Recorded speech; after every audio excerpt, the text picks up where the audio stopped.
Chapitre 1. La disparition à Montrose Court. Le matin de la disparition de la lettre à Montrose Court commença, comme tant de scandales anglais, par le tintement de la porcelaine et des rires courtois. Dehors, la brume automnale persistait sur la pelouse, enveloppant la grande demeure d'un silence secret. À l'intérieur, Lady Eleanor Montrose présidait à son petit déjeuner telle une monarque devant ses courtisans, parfaitement sereine, hormis le léger tremblement de sa main lorsqu'elle serrait la théière en argent. Il y avait 7 personnes dans la salle à manger ce matin-là, et même si elle souriait et discutait un peu, elles savaient toutes que quelque chose n'allait pas.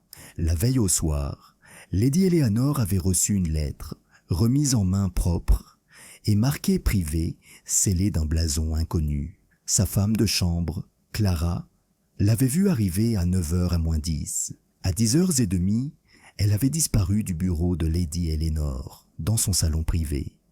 Personne n'était entré ni sorti de l'étage depuis.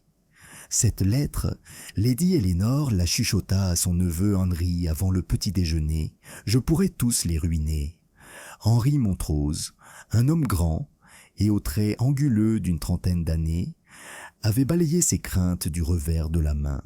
« Ma chère tante », avait-il dit avec un sourire forcé, « ce n'est qu'une lettre. L'Angleterre ne se laissera pas prendre au piège de quelques feuilles de papier. » Mais Lady Eleanor n'avait pas souri.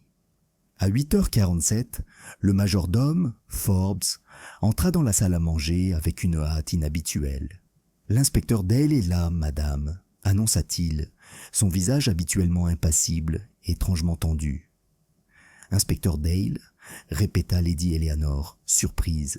« Je n'ai pas appelé la police. »« Non, madame, il semble que... » Il hésita un instant, tournant son regard vers les invités. « Il semble que M. Armitage ait été retrouvé mort dans sa chambre. » La tasse à thé en porcelaine glissa des mains de Lady Eleanor et se brisa sur le sol. Arthur Armitage était l'un des invités de Montrose Court, un avocat londonien courtois mais distant, dont la présence déconcertait même les plus bavardes de l'entourage de Lady Eleanor. Il était arrivé 2 nuits plus tôt, soi-disant pour discuter de questions financières avec la succession du défunt mari de Lady Eleanor. Rares étaient ceux qui lui avaient saigné prêter attention. Maintenant, il était mort. La nouvelle se répandit dans la maison comme une onde sur une eau calme. La cuisinière s'arrêta au milieu du repas, la servante se figea dans le couloir. En quelques minutes, les invités s'étaient rassemblés près du grand escalier, chuchotant furieusement. Là se tenait Henry Montrose, le visage pâle, mais la voix contrôlée. Mademoiselle Violette Cray, la gouvernante, serrait son mouchoir si fort que ses jointures devinrent blanches. Le colonel Harrington, retraité et toujours sceptique, murmura « Je parie que c'était une crise cardiaque. Trop de cognac hier soir. » Madame Lydia Fan, l'amie de toujours de Lady Eleanor, et, selon la rumeur, une femme qui en savait trop sur tout le monde. Et enfin, la jeune et belle Alice Denham, une cousine éloignée de Lady Eleanor, qui semblait moins surprise que discrètement fascinée. L'inspecteur Dale, un homme corpulent d'une 40aine d'années à la moustache hérissée, s'éclaircit la gorge. « J'ai le regret de vous informer, » dit-il gravement, « que la mort de M. Armitage semble anormale. Il semble qu'il ait été empoisonné. » Un halètement s'échappa de Madame Fan. « Empoisonné, » murmura Dame Éléonore. « Ici, chez moi. »« Oui, madame, nous avons trouvé des traces de digital dans son verre. Il l'a peut-être préparé lui-même, mais je préfère m'en abstenir. »« Alors, » commença Henry d'une voix tendue, « tu crois que quelqu'un ici... » Dale hocha gravement la tête. « Jusqu'à preuve du contraire, oui. Personne ne doit quitter Montrose Court jusqu'à nouvel ordre. » Un silence épais, pesant, électrique s'abattit. Les invités se regardèrent, leurs yeux soudain méfiants. Lady Eleanor se redressa avec dignité, bien que sa voix tremblait. « Inspecteur, vous pouvez mener votre enquête comme bon vous semble, mais je tiens à ce que ma maison continue d'être traitée avec respect. Bien sûr, madame. Dale marqua une pause. Et cette lettre dont vous avez parlé tout à l'heure, puis-je la voir?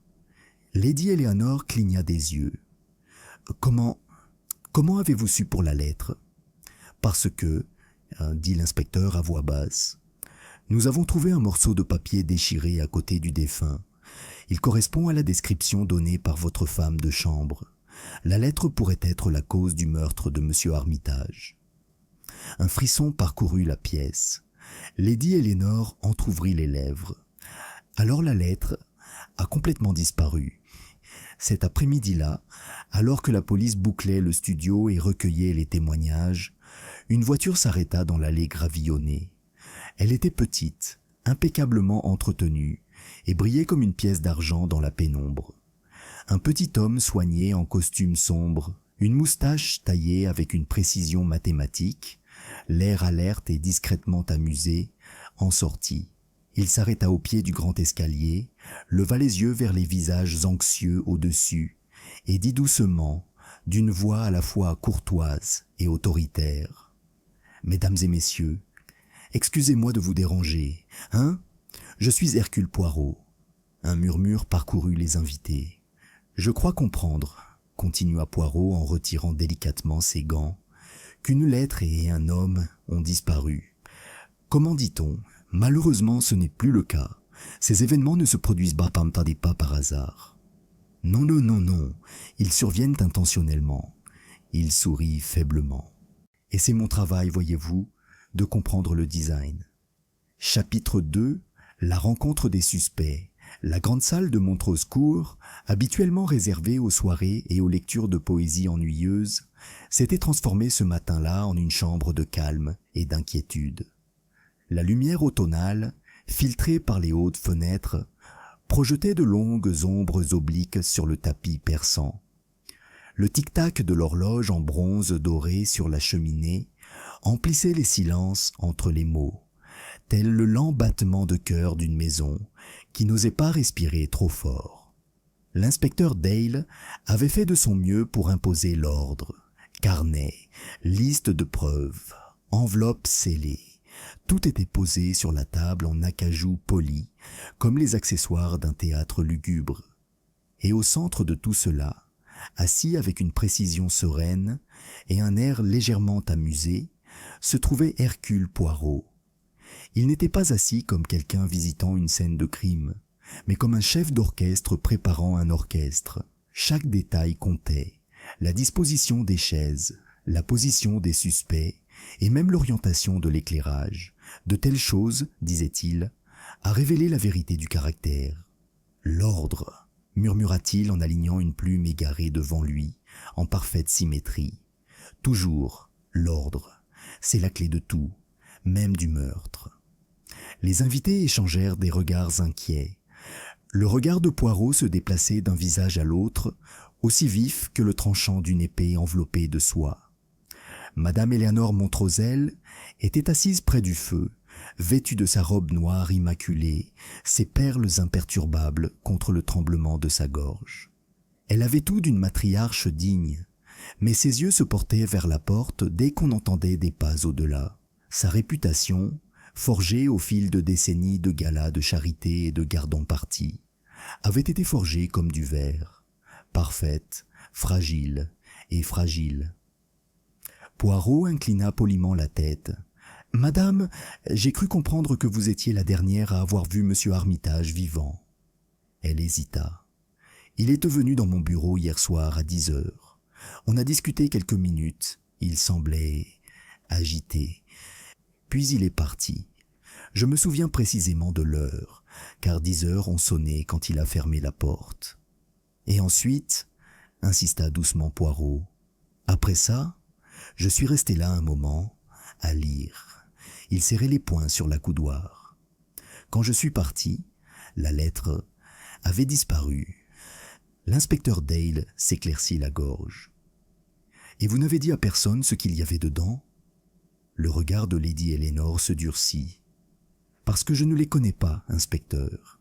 La lettre était scellée lorsqu'elle a disparu. » Poirot hocha lentement la tête, l'air indéchiffrable. Pourtant, madame, vous pensiez pouvoir tout gâcher. Curieux n'est-ce pas de craindre ce qu'on n'a pas lu. Pendant un bref instant, quelque chose brilla dans les yeux de Lady Eleanor, une pointe de culpabilité ou un souvenir. Mais elle ne dit rien. Puis vint Henri Montrose droit et serein, comme si sa dignité était une armure. Sa voix était claire et son ton énergique. Si vous insinuez, monsieur Poirot, que je suis au courant de cette affaire, vous vous trompez. J'ai dîné avec tout le monde jusqu'à 9h30, puis je me suis retiré à la bibliothèque. Lire ? Demanda Poirot. Henri hésita. Écrit, des lettres. Poirot haussa légèrement les sourcils. Des lettres, comme c'est approprié. Henri sourit légèrement, le genre de sourire destiné à désarmer. Non qu'une lettre, je vous assure, juste une correspondance commerciale. Mais en as-tu entendu parler ? Oui. Ma tante était bouleversée par sa disparition. Mais franchement, je pensais qu'elle exagérait. Et je le pense toujours. On perd souvent des choses. Les gens, dit doucement Poirot, oui, mais non. Des lettres qui ruinent des familles entières. Pour la première fois, le sang-froid d'Henri vacilla. Son pouls s'accéléra à sa tempe. Poirot regarda, prit un petit mot, et fit signe à la personne suivante. Mademoiselle Violette Craye, la gouvernante, entra comme un fantôme. Sa silhouette frêle semblait fléchir sous le poids d'un fardeau invisible. Elle serrait son mouchoir de dentelle comme un talisman contre la vérité. Je connaissais à peine monsieur Armitage, balbutia-t-il. On n'a parlé qu'une fois dans le couloir. Le ton de Poirot était amical. Et de quoi avez-vous parlé, mademoiselle ? Elle hésita. Il m'a demandé si j'étais au service de Lady Eleanor depuis longtemps. Je lui ai répondu que oui, presque 6 ans. Il parut surpris. Surpris ? Demanda Poirot en se penchant. Pourquoi ? Non, je ne sais pas. Il a juste hoché la tête et est parti. Poirot l'observa attentivement. Aimes-tu Lady Eleanor ? Très. Et elle à ton sujet ? Oui, murmura-t-il. Mais il n'y avait pas chapitre 3, ombre dans la bibliothèque. Cet après-midi-là, la pluie tombait, lente et régulière, telle une longue expiration. Elle martelait les hautes fenêtres de Montrose Court, brouillant les jardins impeccables au-delà, les transformant en une aquarelle de gris et de vert. À l'intérieur de la maison, l'atmosphère s'épaississait. Un silence étrange régnait, comme si les murs eux-mêmes l'entendaient. L'inspecteur Dale s'était retiré pour rédiger son rapport préliminaire, mais Poirot était encore éveillé. Sa petite silhouette, impeccablement vêtue même tard le soir, se tenait devant le feu de la bibliothèque, observant la faible lueur sur le tapis.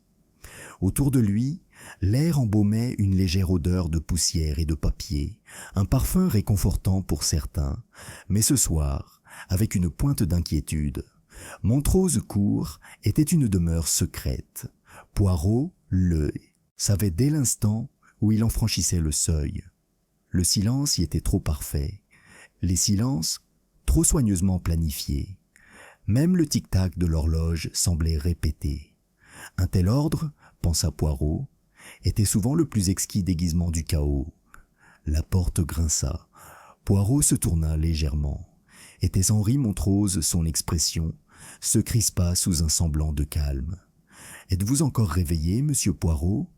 Vous devez trouver tout cela insupportablement ennuyeux comparé à vos occupations habituelles. » « Au contraire, monsieur, » répondit Poirot en ajustant l'alignement du tisonnier de 3 centimètres. « Pour moi, le désordre est tout, sauf ennuyeux.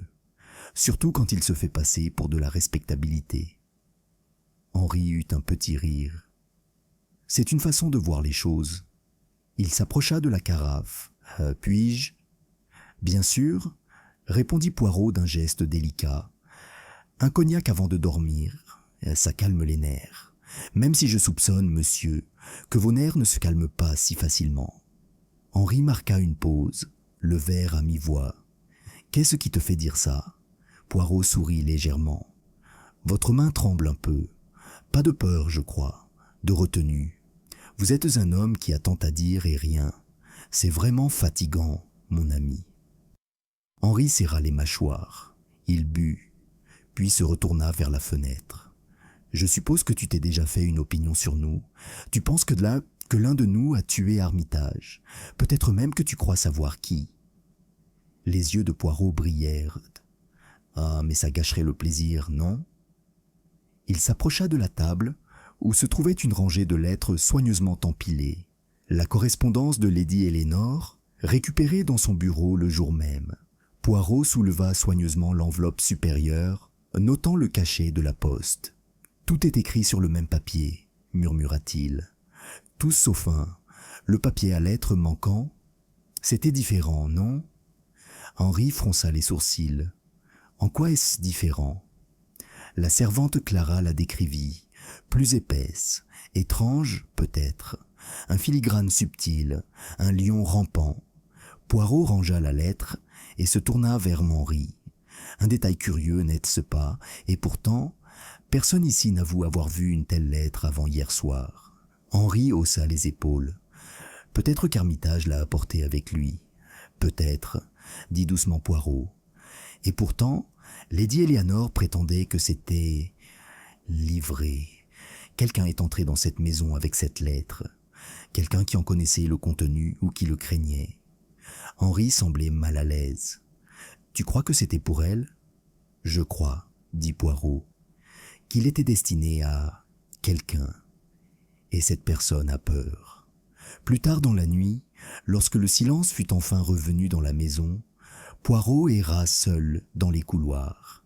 La lumière de sa bougie se reflétait sur les portraits ornant les murs, des ancêtres sévères, le sourire aux lèvres, le regardant passer. Il s'arrêta devant le bureau. La police avait scellé la porte plus tôt, mais l'instinct de Poirot l'attirait, subtil, mais insistant. Il fouilla dans sa poche et en sortit une petite loupe. La serrure n'était pas rayée. Le tapis, en revanche, racontait une autre histoire. Là, vaguement gravée dans la pile près du bureau, se trouvait une empreinte de pas, petite, étroite, clairement féminine. Il se pencha et l'examina. « Une chaussure de femme », murmura-t-il.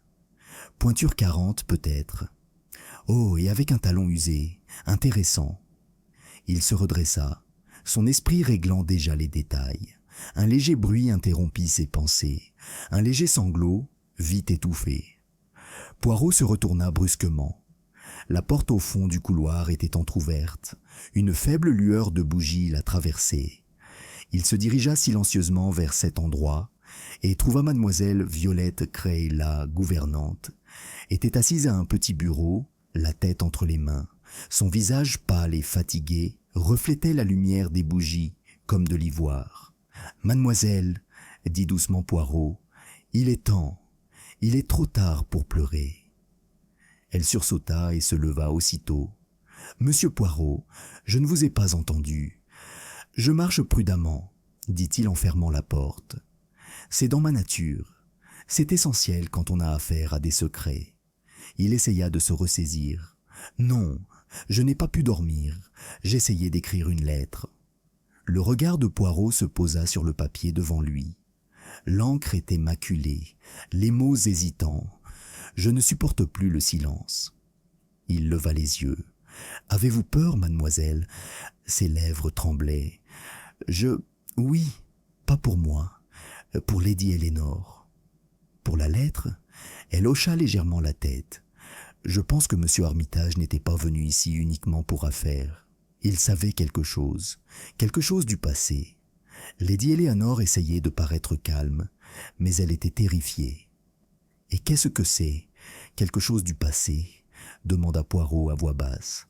Violette secoua la tête. « Je sais seulement qu'elle parlait de son défunt mari et d'une certaine Catherine. » Le regard de Poirot s'aiguisa. « Catherine ?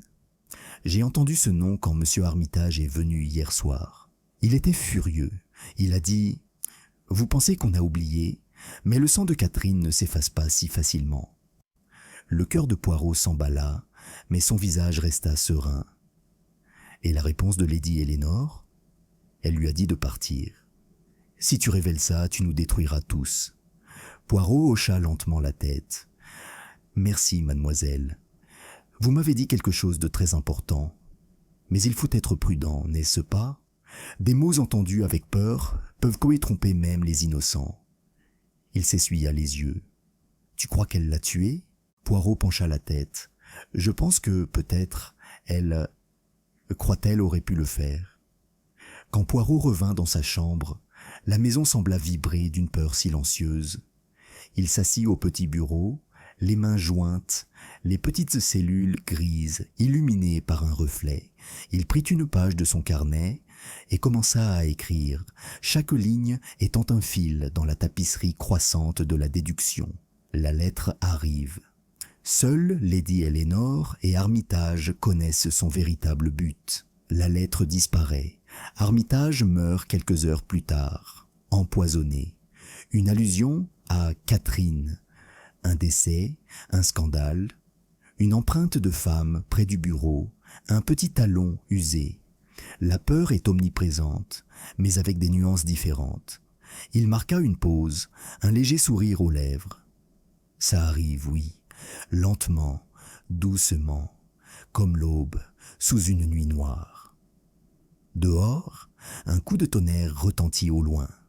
Poirot souffla la bougie et murmura dans l'obscurité. Demain, je reverrai leur visage. Et cette fois, les masques commenceront à craquer. Chapitre 4. La fausse piste. Le lendemain matin, le calme était trompeur. L'orage était passé, laissant Montrose Court baigné d'un faible soleil, qui paradoxalement semblait trop doux pour l'ombre qu'il projetait. Les pelouses luisaient de rosée, et les oiseaux chantaient leurs trilles habituels, comme si les sombres révélations de la nuit n'étaient qu'un rêve passager. Pourtant, entre les murs de la grande demeure, la tension s'accrochait à chaque surface polie, comme un givre invisible. Le petit déjeuner était servi dans la véranda, mais l'air était lourd de silence. Les invités, réunis sous la coupole de verre, échangeaient ces murmures polis qui dissimulaient plus qu'ils ne révélaient. Poirot entra le dernier, sa silhouette menue, précise et posée, sa moustache luisant dans la lumière matinale. Il s'arrêta près de la porte, scrutant la table du regard. Lady Eleanor, pâle et pincée, remuait son thé sans y goûter. Henri Montrose faisait semblant de lire le journal, bien que ses yeux n'aient pas quitté le même paragraphe depuis plusieurs minutes. Violette Cray était assise, raide, les mains jointes sur ses genoux. Le colonel Harrington beurrait ses tartines, avec une concentration sévère, tandis que madame Lydia Fan souriait trop et parlait trop peu. Le regard de Poirot se posa sur Alice Denham, la jeune cousine. Elle seule semblait impassible, ses doigts délicats effleuraient distraitement les pétales d'une rose dans le vase, à côté de son assiette. Une étrange sérénité se lisait dans son regard, comme si elle observait les autres à distance. Poirot s'approcha de la table. « Ah, mes amis, quelle belle matinée pour la réflexion, n'est-ce pas ?» Personne ne répondit. Le seul bruit était le léger tintement d'une cuillère à café. Poirot s'assit à côté de Lady Eleanor. « Madame, j'espère que vous avez bien dormi. »« Du mieux qu'on peut, monsieur Poirot, dans une maison de mort, » répondit-elle froidement. « Ah, mais ce n'est pas la mort qui nous empêche de dormir, » dit Poirot à voix basse. « C'est la culpabilité ou la peur. » L'observation flottait dans l'air, comme de la fumée. L'inspecteur Dale choisit ce moment pour entrer, une liasse de papiers à la main. Il semblait visiblement satisfait. « Bonjour à tous, je pense que nous avons fait des progrès. » Henri plia brusquement le journal. « Des progrès ? Oui, » dit Dale en regardant Poirot. « Nous avons retrouvé la trace du poison. Il a été administré à travers un verre à Porto, celui de monsieur Armitage, trouvé à son chevet. Un petit flacon de digitaline a été découvert dans le tiroir du bureau de mademoiselle Violette Cray. » Un silence stupéfait s'ensuivit. Miss Cray haleta en se levant. « Non, c'est impossible. Je n'ai jamais rien touché de tel. » Dale déposa les papiers sur la table. « La bouteille porte vos initiales, mademoiselle Cray, WC, gravé sur le bouchon en argent. Les yeux de Violette s'écarquillèrent d'horreur. Ce flacon était un cadeau de Lady Eleanor. Il contenait du parfum. Je ne l'ai pas vu depuis des mois. Tous les regards se tournèrent vers Lady Eleanor, qui sembla momentanément muette. « C'est vrai, dit-elle finalement. Je lui ai donné une petite bouteille il y a des années, mais je l'ai retrouvée dans la chambre d'Armitage. Il doit y avoir une erreur. » L'inspecteur Dale avait l'air sévère. « Mademoiselle Cray, pouvez-vous nous expliquer vos déplacements d'hier soir ?» Il joignit les mains. « Après le dîner, je suis allé dans ma chambre. Je n'en suis ressorti que le matin. » Dale fronce les sourcils. « Et quelqu'un peut-il le confirmer ?»« Non, » murmura-t-elle. « C'est pratique, » murmura l'inspecteur.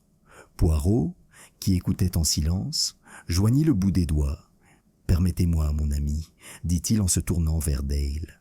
« Avant de prendre une décision hâtive, pourrions-nous considérer quelque chose de très curieux ?» Dale fronça les sourcils. « Curieux ?» « Oui, la bouteille est gravée à ses initiales. Un détail pratique, non ? Trop pratique. Quand on veut cacher un crime, on élimine les preuves, point usine. Les preuves, cependant... Ah, c'est le travail d'un esprit très réfléchi. » Dale croisa les bras.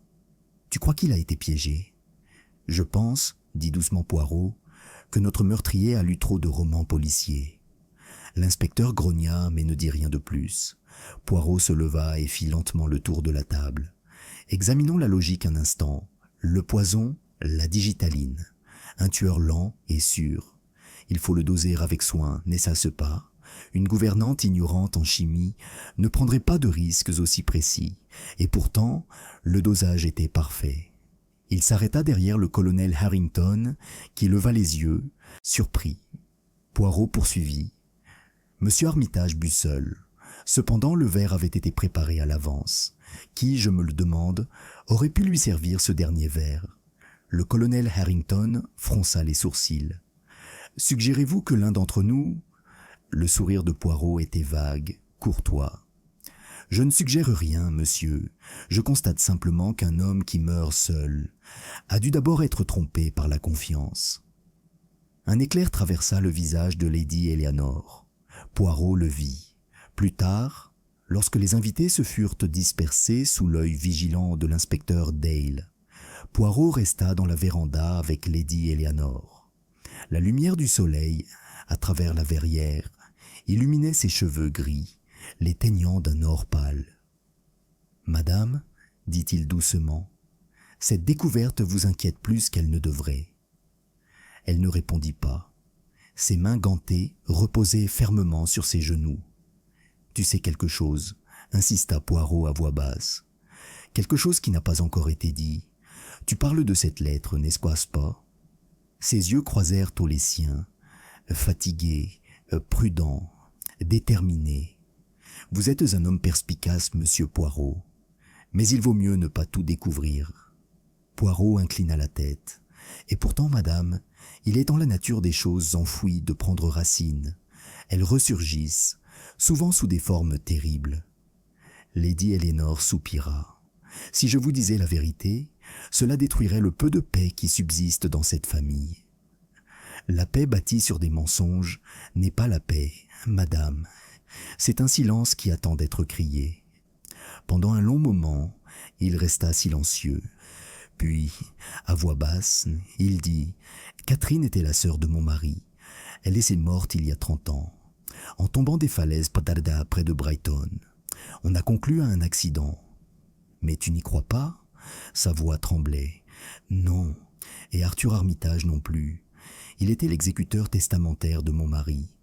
Il a découvert des lettres entre mon mari et Catherine. » Poirot plissa les yeux.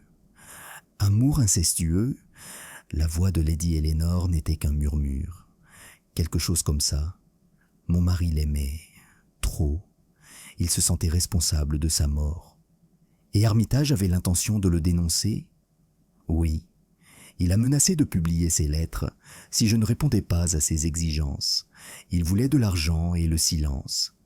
Poirot étudia son visage. Alors tu craignais la ruine, tant sociale que morale. J'avais peur de la honte, dit-il amèrement, car un nom peut être plus cruellement souillé qu'une âme. Poirot hocha lentement la tête. Et maintenant, la lettre qui l'accusait a disparu. Peut-être a-t-elle été emportée par quelqu'un qui voulait le protéger, ou par peur d'être découvert. Lady Eleanor détourna le regard, les yeux brillants. « Pensez-vous que je l'ai tué, monsieur Poirot ?» Poirot inclina la tête. « Je crois, madame, que vous êtes capable de compassion, et la compassion, influencée par la peur, ressemble parfois beaucoup à la culpabilité. Ce soir-là, l'inspecteur Dale rassembla tout le monde dans le salon. La tension était fragile. Même le feu brûlait doucement, comme s'il n'osait pas troubler le silence. « Nous garderons Madame Cray sous surveillance », a-t-il déclaré.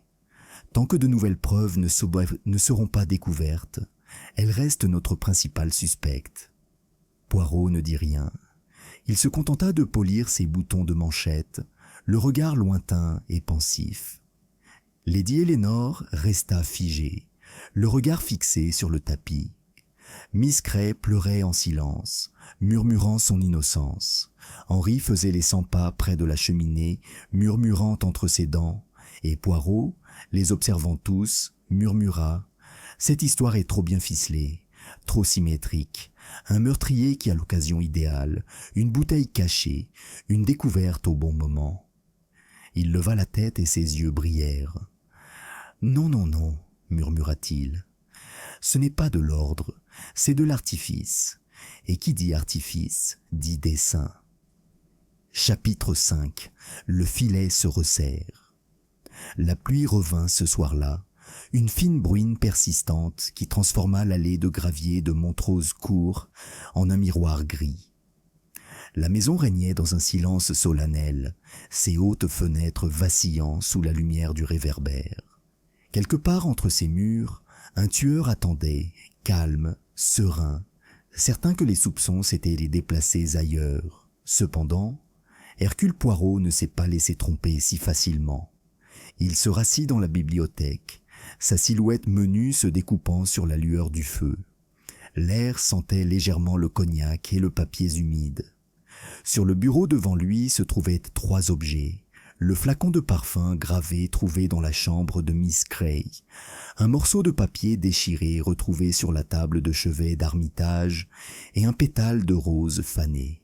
Il les regardait avec la même révérence qu'un maître d'échecs accorde à ses pièces avant le coup décisif. « Ah !» murmura-t-il doucement, « comme la tromperie est délicate. On pousse ici, on tire là, et bientôt, tout s'écroule. » La porte s'ouvrit derrière lui. L'inspecteur Dale entra, les bottes encore humides de sa ronde. « J'ai posté un agent devant la porte de mademoiselle Cray, » dit Dale d'un ton brusque. « Elle a peut-être elle est morte de peur, la pauvre, mais je ne peux pas ignorer les preuves. » Le regard de Poirot ne quittait pas le feu. « Les preuves, mon ami, sont comme un miroir dans le brouillard. Elles ne reflètent que ce qu'on s'attend à voir. » Dale fronça les sourcils. « Alors tu ne penses pas qu'il l'a fait ? » ?»« Je pense, » dit Poirot prudemment, « que vous êtes exactement là où on voudrait que vous soyez, un bouc émissaire, choisi non pas pour votre culpabilité, mais pour votre vulnérabilité. Dites-moi, inspecteur, avez-vous remarqué l'odeur du flacon ?»« L'odeur ?» Dale parut perplexe. « Oui, c'est faible maintenant, mais avant... Ah, impossible à confondre. Ce n'est pas du parfum, mais de l'huile essentielle de lavande, celle qu'on utilise pour nettoyer l'argenterie. » Dale fronça les sourcils. « Alors, ça s'était réparé récemment ? » ?»« En effet, nettoyé, poli, peut-être même planté. Et qui dans cette maison, je me demande, aurait accès aux biens de Miss Cray et les moyens de les manipuler si habilement ?» L'inspecteur hésita. « Un domestique ?» Poirot sourit légèrement. « Non, non. Les serviteurs sont loyaux. Ils ont trop peur pour comploter. Je pense plutôt à quelqu'un habitué à contrôler. Quelqu'un qui comprend les apparences, l'ordre, la réputation. » Les yeux de Dale s'écarquillèrent légèrement. « Lady Eleanor ?» Poirot leva la main. « Patience, mon ami. Ne nous laissons pas dépasser par les petites cellules grises. Il se laissa aller dans son fauteuil. Il faut surveiller. Le coupable se révélera bientôt si on l'encourage. 1 heure plus tard, les invités furent convoqués dans la salle, sous prétexte d'un nouvel interrogatoire. Le feu brûlait intensément, projetant sur leur visage une lueur orange inquiétante. Lady Eleanor, figée dans son fauteuil à haut dossier, les mains jointes autour d'un mouchoir de dentelle, se tenait près de la cheminée, un bras appuyé dessus, avec une indifférence feinte. Madame Lydia Fan, toujours attentive, occupait le coin le plus proche de la lumière. Son regard pénétrant ne manquait de rien. Alice Denham était assise sur le canapé, ses beaux cheveux légèrement ébouriffés, le regard perdu dans le vide. Poirot entra avec son calme habituel, s'inclinant légèrement. « Monseigneur et messieurs, je vous remercie de votre patience. Je crains de devoir vous poser quelques questions précises. Ce n'est pas très agréable, je sais, mais... » La vérité, c'est qu'elle doit respirer, n'est-ce pas? Personne ne répondit. Le regard de Poirot se porta sur le jeune cousin. « Mademoiselle Denham, vous êtes silencieuse. Trop silencieuse peut-être. Ne pleurez-vous pas la perte du malheureux monsieur Armitage ?» Elle leva brusquement les yeux. « Je le connaissais à peine, monsieur Poirot. » Pourtant, elle l'observait souvent, dit doucement Poirot. Elle le suivait des yeux pendant le dîner, le thé, même quand elle pensait que personne ne le remarquait. Pourquoi? Une légère rougeur lui monta aux joues. « C'était un inconnu, » dit-elle rapidement. « J'étais curieuse à son sujet, c'est tout. »« La curiosité est un appétit dangereux, » répondit Poirot. « On goûte trop, et soudain, on doit cacher le goût. » Lady Eleanor intervint sèchement. « Monsieur Poirot, devons-nous subir cet interrogatoire? La pauvre fille a assez souffert. » Poirot baissa la tête. « Pardon, madame, je me suis oublié. » Il se tourna, légèrement, et regarda Henri. « Et vous, monsieur Montrose, étiez-vous à la bibliothèque quand monsieur Armitage est mort, n'est-ce pas ?» Henri hocha la tête. « Je l'ai déjà dit. » Le ton de Poirot était doux.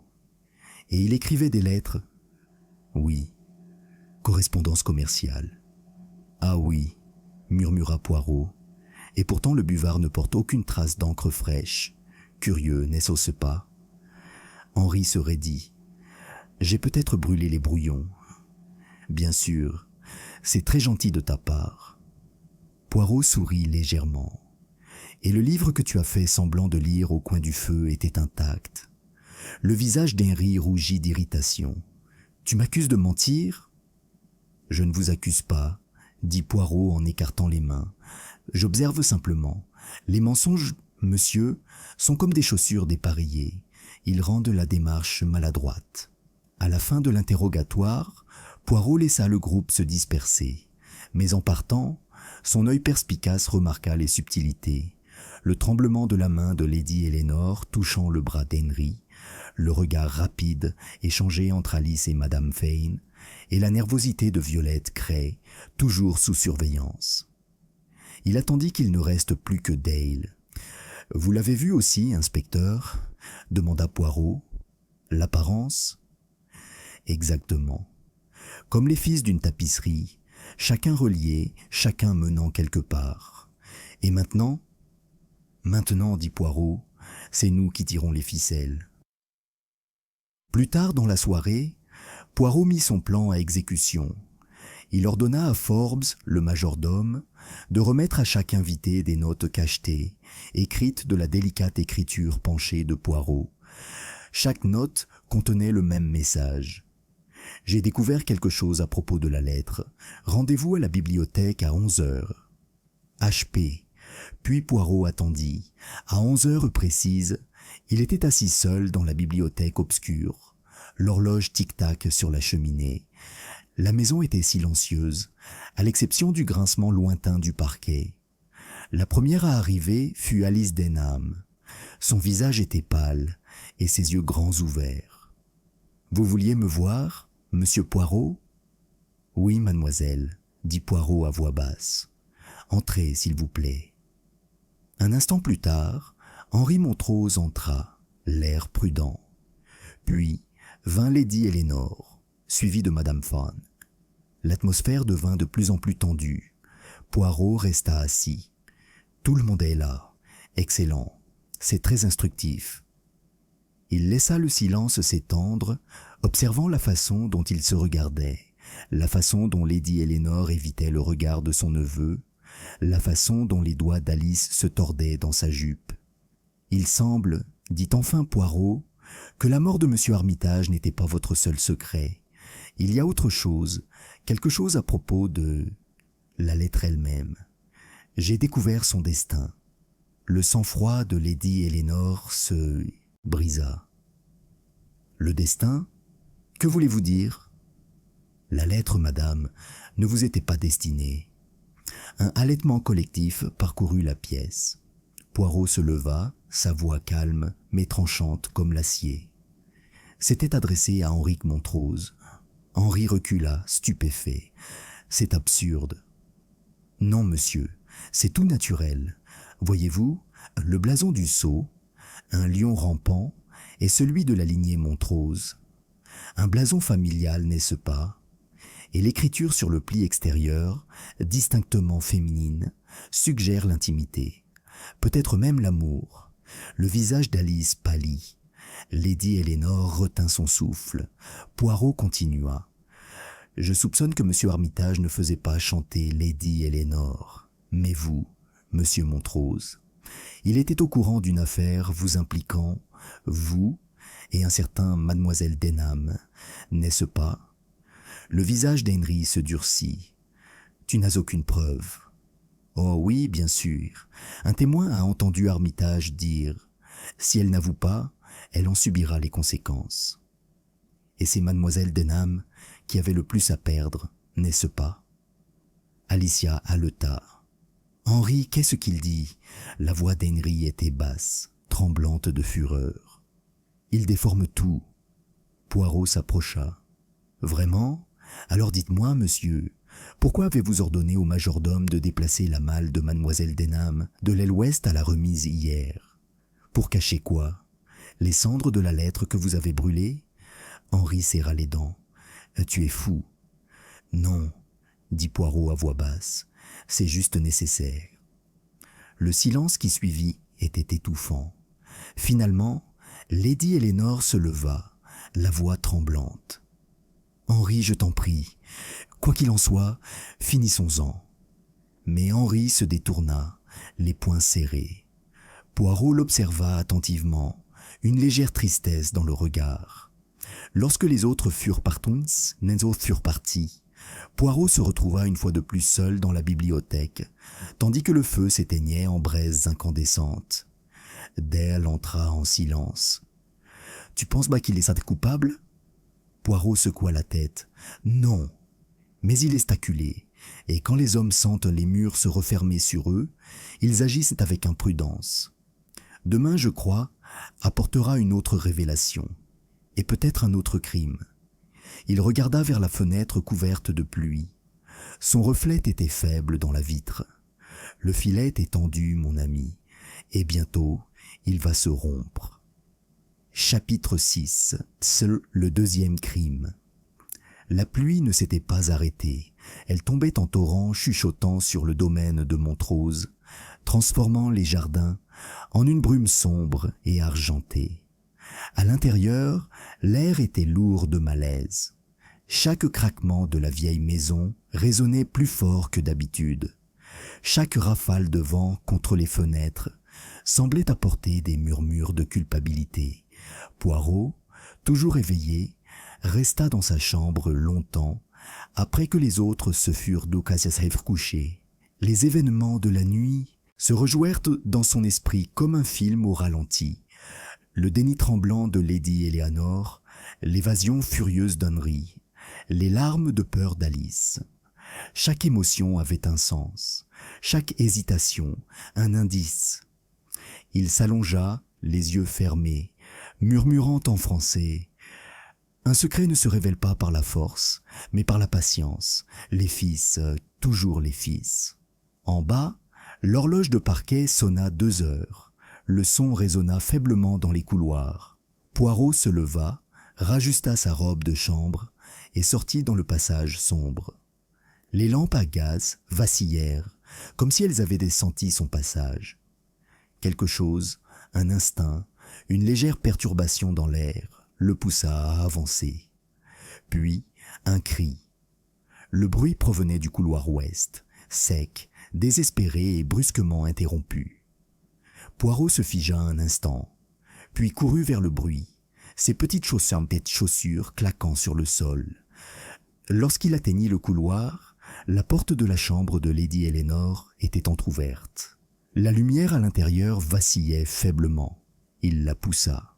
Lady Eleanor Montrose était allongée sur le tapis, sa chemise de nuit en désordre, les yeux ouverts, aveugle. Une petite flaque de sang noir s'était répandue sous son épaule. Les rideaux de dentelle flottaient devant une fenêtre ouverte, tandis que la pluie s'infiltrait. Poirot s'agenouilla près d'elle, pressant 2 doigts sur son cou. Rien. L'inspecteur Dale, appelé par le tumulte, arriva quelques instants plus tard avec Forbes, le majordome, et une Violette Cray effrayée. « Oh mon Dieu !» murmura Dale. « Pas encore. » Poirot se leva lentement, l'air sérieux, mais serein. « Ah, mon ami, le meurtrier s'enhardit. Une mort était censée être passée sous silence, mais celle-là est censée être cachée. » Il se tourna vers le majordome. « Personne ne quitte cette pièce, pas une seule personne. » Forbes hocha la tête en tremblant. Le regard de Poirot se porta vers la fenêtre ouverte. La pluie avait lavé le rebord de pierre, mais de légères empreintes de pas, boueuses et étroites, marquaient le sol intérieur. Une mise en scène délibérée, pensa Poirot. C'était trop évident, trop théâtral. Dale s'accroupit près de la fenêtre. On dirait que quelqu'un est entré de l'extérieur. Poirot secoua la tête. Non, non. Le meurtrier veut nous le faire croire. Mais regardez.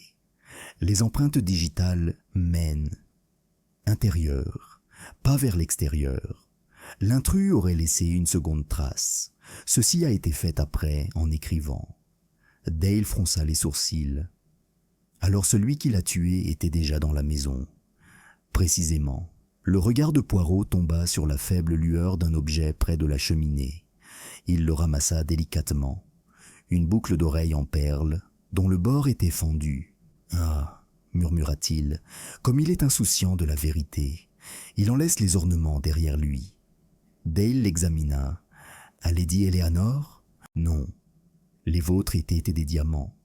Ceci appartient à quelqu'un d'autre, peut-être plus jeune, quelqu'un de sentimental. » Poirot le glissa dans une petite enveloppe. « On verra bien. » Au matin, la maison était plongée dans un état de paralysie terrible. La tempête s'était intensifiée pendant la nuit, inondant les ruelles avoisinantes. Personne ne pouvait sortir, personne ne pouvait entrer. Le tueur était coincé à Montrose Court, avec les autres. Dans la salle à manger, Poirot et Dale rassemblèrent dans les invités sous le choc. Les lourds rideaux étaient d'accord tirés. L'air était lourd de tension. Alice Denham était assise, pâle et silencieuse, les mains jointes sur ses genoux. Henry se tenait derrière elle, le visage tiré par le manque de sommeil. Madame Lydia Fan était plus sereine que jamais, malgré un regard perçant et calculateur. Violette Cray, les yeux rougis par les larmes, était assise à l'écart, tremblante. Poirot leur parlait à voix basse. « Mes amis, une seconde tragédie s'est produite. Lady Eleanor Montrose est morte. Je ne dis pas assassinée, à la légère, mais c'est ce que nous devons croire. Quelqu'un parmi nous a encore frappé. » Un murmure parcourut la pièce. Henry prit la parole le premier, la voix rauque. « Pensez-vous que c'est la même personne qui a tué Armitage ?» Poirot hocha la tête. « Certainement. Ces 2 actes étaient nés de la peur qu'un secret soit révélé. Monsieur Armitage en savait trop. Lady Eleanor, peut-être, en savait juste assez. » Alice frissonna. « Alors nous sommes tous en danger. » « Oui, » répondit doucement Poirot. « Quand la vérité est acculée, elle attaque avec fureur. Madame Fan se pencha. Mais monsieur Poirot, la fenêtre de Lady Eleanor est sûrement intrusive. Quelqu'un a pu entrer pendant l'orage. Poirot leva le doigt. Non, madame, la tempête était trop forte. Et puis, le meurtrier n'a pas pris la fuite. Ils sont là, parmi nous. Le silence qui suivit fut insupportable. Même le tic-tac de l'horloge semblait accusateur. Poirot se tourna vers Violette Cray. « Mademoiselle, où étiez-vous quand le cri a retenti ?» Il frissonna. « Dans ma chambre, je le jure. Je l'ai entendu aussi et je suis sorti en courant. Mais quand je suis arrivé, elle était déjà... » Sa voix se brisa. Poirot la regarda doucement. « Et avant ça ? Avez-vous vu Lady Eleanor hier soir ? Je t'ai apporté du thé juste après 11 heures. » « Et qu'a-t-il dit ? » Elle semblait nerveuse, murmura Violette. Elle m'a demandé si j'avais vu Monsieur Hendry ce soir-là. Je lui ai répondu que non, puis elle m'a dit au revoir. Le regard de Poirot se porta sur Henri. Intéressant. Henri se raidit. Ce n'était pas près de sa chambre, si c'est ce que tu penses. Étais-tu dans ta propre chambre ? Ouais. Seul ? La mâchoire d'Henry se serra. Ça ne te regarde pas. Alice l'interrompit soudainement. Il était avec moi. Tous les regards étaient sardes et braqués sur elle. Elle rougit profondément, mais releva le menton. Il était si venu dans ma chambre juste avant minuit. On a discuté, c'est tout. Le visage de Poirot était indéchiffrable.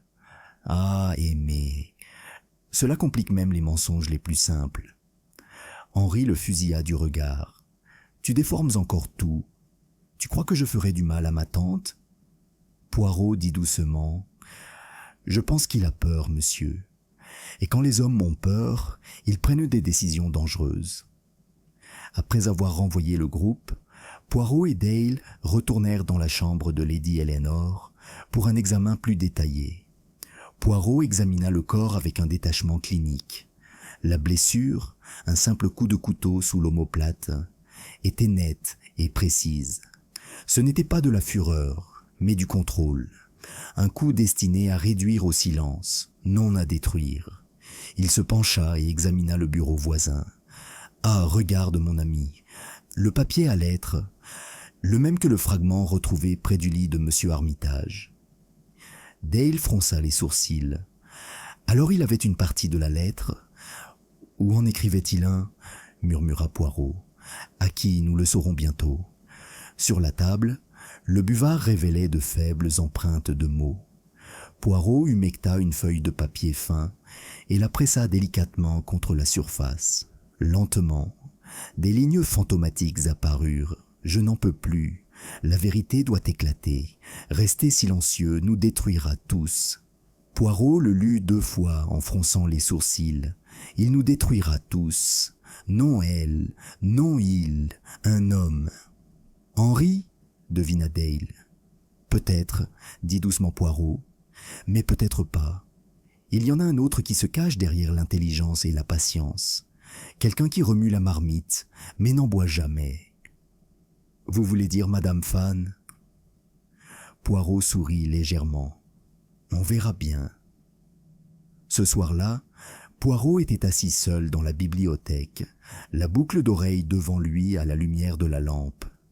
Il la faisait tourner lentement entre ses doigts. Le travail était délicat et coûteux. La broche portait la marque d'un joaillier londonien. Il se souvenait de la main tremblante d'Alice Denham ce matin-là et de l'absence d'une de ses boucles d'oreilles. Il soupira. Pauvre fille, si jeune, si facilement conquise par l'affection. Cependant, quelque chose clochait. Si Alice avait tué Lady Eleanor, pourquoi laisser un indice aussi évident ? À moins que...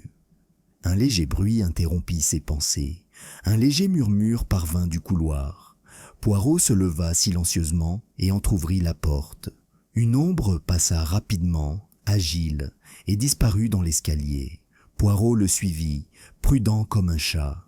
La silhouette s'arrêta devant les portes-fenêtres de la bibliothèque, luttant contre le loquet. Le vent soufflait vers l'intérieur, tandis qu'il sortait dans le jardin, détrempé.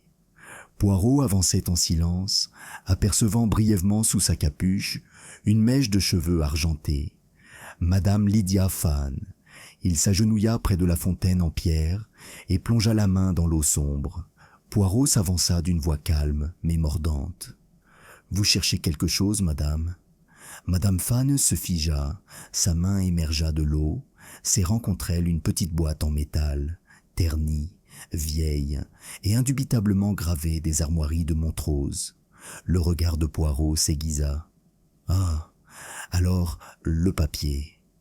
Finalement, ça n'a pas brûlé. » Madame Fan se retourna lentement, l'air indéchiffrable. « Vous n'auriez pas dû me suivre, monsieur Poirot. » La pluie tombait plus fort, striant son visage comme des larmes. Poirot croisa les mains.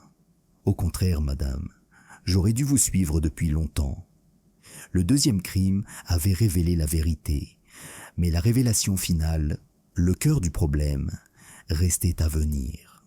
Chapitre 7. La vérité sous la rose. L'orage s'était calmé à l'aube, mais son spectre flottait encore dans l'air. Une fine brume flottait dans les jardins, l'odeur de la terre humide se mêlant au parfum froid des roses. La famille, insomniaque et secouée, se réunit à nouveau dans un silence gêné. La seconde mort avait anéanti tout semblant de civilité. Les visages étaient des d'opale, les voix étouffées, et la suspicion pesait plus lourd que la brume matinale. Poirot, impeccable même en pleine crise, se tenait près de la fenêtre du salon, sa silhouette se découpant sur la lumière grise. Il tenait toujours à la main la petite boîte métallique que Madame Fan avait récupérée à la fontaine. Il ne l'avait pas encore ouverte, du moins pas devant qui que ce soit. Mais ses yeux trahissaient cette lueur familière de certitude, la satisfaction sereine de celui qui avait enfin entrevu la vérité au milieu du chaos des mensonges. L'inspecteur Dale entra, l'air fatigué et impatient. « J'en ai assez des secrets, » murmura-t-il. « Si cette boîte contient ce que je pense, ouvrons-la et mettons fin à cette mascarade. » Poirot se tourna calmement vers lui. « Mon ami, la précipitation est l'ennemi de la clarté.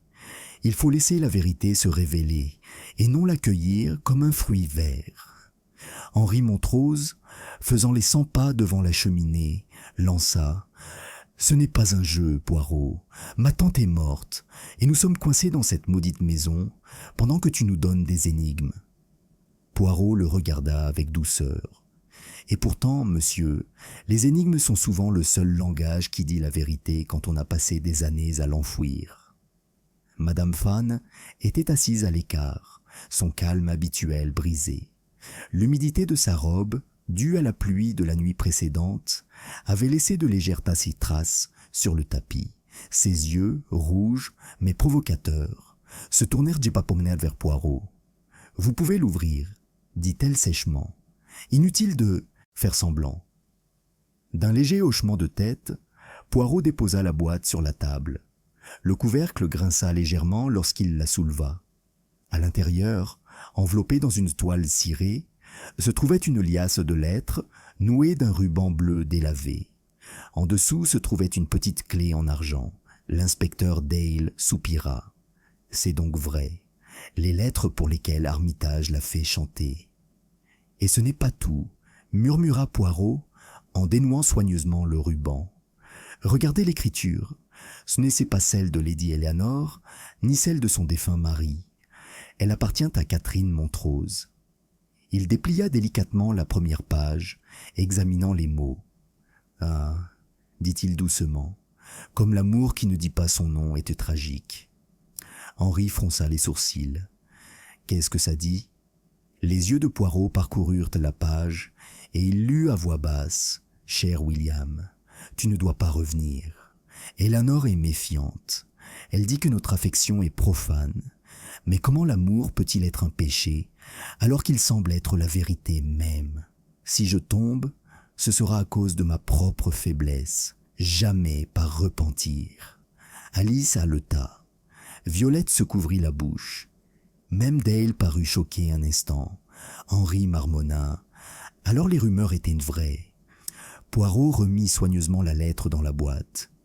La mort de Catherine a été déclarée accidentelle, mais ces lettres suggèrent le contraire. Peut-être la culpabilité ou le désespoir l'a-t-elle poussée au fond du gouffre, ou peut-être une autre main l'a-t-elle aidée à tomber. Il se tourna vers Madame Fan. « Vous saviez tout cela, madame ?» Ses lèvres tremblaient, mais elle ne nia pas. « Oui, Lady Eleanor m'a tout raconté la nuit de la mort de son mari. Elle m'a fait jurer de me taire. Quand Armitage a commencé à me faire chanter, elle m'a supplié de l'aider. »« Et tu l'as aidé en volant les lettres du coffre-fort d'Armitage, » dit doucement Poirot. Ses yeux s'écarquillèrent. « Comment as-tu pu savoir ça ?»« Parce que vous êtes une femme attentive aux détails, comme moi, » dit Poirot avec un léger sourire. « Le journal de bord montre que vous seul avez quitté le salon la veille du cambriolage. Vous n'êtes pas des noces pas allé au lit, mais dans votre bureau. Vous connaissiez les habitudes d'Armitage. Il vous faisait confiance, il flirtait même avec vous. Vous en avez profité. » Il déglutit difficilement. « Oui, je les ai pris, mais je ne l'ai pas tué, Poirot, je le jure. » Poirot hocha lentement la tête. « Je ne pense pas que vous ayez porté le coup, mais vous avez bel et bien déclenché les événements qui ont conduit à sa mort. Quand on joue avec les secrets, madame, il ne faut pas s'étonner qu'ils explosent. » Dale croisa les bras. « Et maintenant, tu crois que Lady Eleanor a découvert que madame Fane avait les lettres, et quoi, quelqu'un l'a réduite au silence ?» Le regard de Poirot se porta sur Henri. « Non, inspecteur. Lady Eleanor a été réduite au silence parce qu'elle avait l'intention de révéler la vérité. Elle rédigeait une confession la nuit de sa mort. Le buvard nous a révélé son intention, mais elle ne l'a jamais achevée. » Le visage d'Henry s'assombrit. « Tu crois ? » Poirot leva la main. « Je crois, monsieur, que vous aimiez votre nom de famille plus que votre vérité. Mais le meurtre, non, ce n'est pas votre nature. Quelqu'un d'autre profite des deux morts. » Puis il se tourna lentement vers Alice Denham. Elle sursauta, les yeux écarquillés. « Moi ? Non, comment as-tu pu penser ça ?» Le ton de Poirot était doux, presque triste. « Parce que, mademoiselle, votre boucle d'oreille a été retrouvée près du corps de Lady Eleanor. Parce que c'est vous qui avez donné rendez-vous à Henri dans votre chambre, lui fournissant ainsi un alibi. Et parce que, surtout, c'est toujours l'innocence qui trompe le plus. » Les larmes lui montèrent aux yeux. « Tu as tort, je ne l'ai pas tué. » Poirot s'approcha d'elle d'un air posé. « Peut-être pas par malveillance, mais dites-moi, Lady Eleanor vous a-t-elle confronté avant de mourir? A-t-elle découvert votre lien avec Armitage ?» La voix d'Alice se brisa. « Elle est venue me voir après le dîner. Elle a dit qu'elle était au courant pour les lettres. Elle a dit que je vous avais tous trahis. Parce que c'est vous qui avez révélé à Armitage son existence. » Termina Poirot doucement. « Vous, le parent pauvre, qui cherchiez désespérément une place dans la famille Montrose. Vous avez trouvé en Armitage un homme qui vous promettait sécurité, amour, peut-être le mariage. Et lorsqu'il s'est montré cruel, vous avez tenté de réparer vos torts. » Alice se couvrit le visage des mains. « Il a dit qu'il nous ruinerait si je ne l'aidais pas. Je pensais que si je lui donnais les lettres, il arrêterait. Je ne savais pas qu'il allait mourir. Et lorsque Lady Eleanor a menacé de révéler votre rôle, poursuivit Poirot, vous avez paniqué. Vous l'avez suivie dans sa chambre et lui avez demandé pardon. Elle a refusé. Et submergé par la peur, vous avez attaqué. Non par haine, mademoiselle, mais par terreur. » Un sanglot s'échappa de ses lèvres. Ça n'aurait pas dû se passer comme ça. La pièce était silencieuse, à l'exception de ses pleurs. Même la rudesse habituelle de Dale s'adoucit. L'expression de Poirot était grave, mais teintée de compassion. La peur est cruelle. Elle pousse même les âmes charitables au désespoir. Mais mademoiselle, vous devez dire toute la vérité maintenant. Vous la devez à ceux qui sont morts. En larmes, Alice hocha la tête. « Oui, je te dirai tout. Elle avoua d'une voix hésitante comment elle avait volé les lettres sur ordre d'Armitage, comment il était devenu avide et violent, et comment elle avait caché les dernières dans sa chambre après son meurtre. Lady Eleanor, dit-elle, l'avait découvert et les avait réclamées le soir même. La dispute dégénéra en désespoir, puis en tragédie. Lorsqu'il eut terminé, le silence était épais, absolu. Poirot soupira et se tourna vers la fenêtre. Le brouillard se dissipait. La faible lumière du soleil filtrait à travers les nuages, illuminant les roses grâce d'une lueur fantomatique. L'inspecteur Dale prit enfin la parole. « J'avais raison, Poirot. La peur est plus dangereuse que n'importe quelle arme. » Poirot ajusta ses menottes. « Oui, mon ami, la peur et l'amour, ce sont les deux tyrans du cœur humain. » Ils emmenèrent Alice en silence. Henri la suivit, pâle et dévasté, tandis que Violette pleurait doucement sur sa chaise. Madame Fan les regarda partir, impassible. Poirot se tenait près du feu, les yeux fixés sur les braises. Hastings, s'il avait été là, aurait perçu la faible tristesse dans ses yeux. Il murmura presque pour lui-même. « La lettre a disparu du jour au lendemain, oui, mais la vérité ne disparaît pas, non, elle attend juste la lumière. » Dehors, la pluie avait enfin cessé. Les roses Blaris brillaient au soleil levant. Chapitre 8. La deuxième lettre et l'ombre du doute. Le matin arriva enveloppé d'un épais brouillard gris qui enveloppait les jardins du manoir d'Ashcombe tel un linceul. Le parfum de la rosée et des roses humides se mêlait à la faible fumée des cheminées qui reprenaient de vie. La maison, autrefois symbole d'élégance aristocratique, ressemblait désormais à un tombeau. Le silence y était pesant. Ses occupants erraient dans les couloirs tels des fantômes agités. Poirot était déjà réveillé, bien sûr. Hastings le trouva assis à la table du petit déjeuner, impeccable comme toujours. Une petite tasse de chocolat chaud fumant à côté de son assiette et sa moustache parfaitement luisante. 3 enveloppes étaient étalées devant lui, dont une ouverte. « Bonjour Hastings, » dit-il sans lever les yeux. « J'espère que tu as dormi. »« Plutôt bien. »« Pas spécialement, ai-je admis en m'asseyant en face de lui. C'est difficile de se reposer en sachant qu'un voleur, et peut-être un meurtrier, rôde parmi nous. » Poirot esquissa un léger sourire entendu. « Ah, mon ami, tel est le sort de l'homme qui réfléchit. Mais regardez, il y a du progrès. La police a découvert quelque chose de très curieux. Il m'a tendu une lettre, froissée et humide, à cause de l'air nocturne. Elle était adressée à Mademoiselle Clara Templeton avec une écriture fine et penchée. Mais ce qui a retenu mon attention, c'est le cachet de cire. Il était brisé, et la lettre à l'intérieur avait complètement disparu. « Une autre lettre ?» demandai-je. « D'où vient-elle ?»« Du chemin de gravier derrière la roseraie, » répondit Poirot. Le colonel Luttrell l'a découvert à l'aube, lors de sa promenade matinale. Il a cru que c'étaient des détritus emportés par le vent. Mais pas comme toujours, il se trompe. Poirot tapota délicatement le bord de l'enveloppe. Ceci, Hastings, n'est pas une coïncidence. Avant qu'il puisse parler, la porte s'ouvrit et Mademoiselle Templeton entra, pâle et tremblante. Elle tenait un papier plié. « Monsieur Poirot, » murmura-t-elle, « j'ai trouvé ceci sous ma porte ce matin.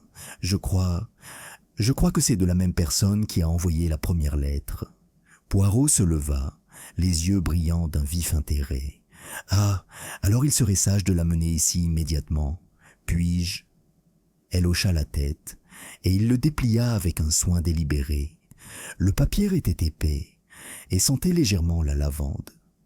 Le message, écrit de la même écriture raffinée que précédemment, disait « La vérité trouvera toujours sa voie, même lorsque ceux qui la craignent la réduisent au silence. » La nuit du 12 juin ne sera pas oubliée.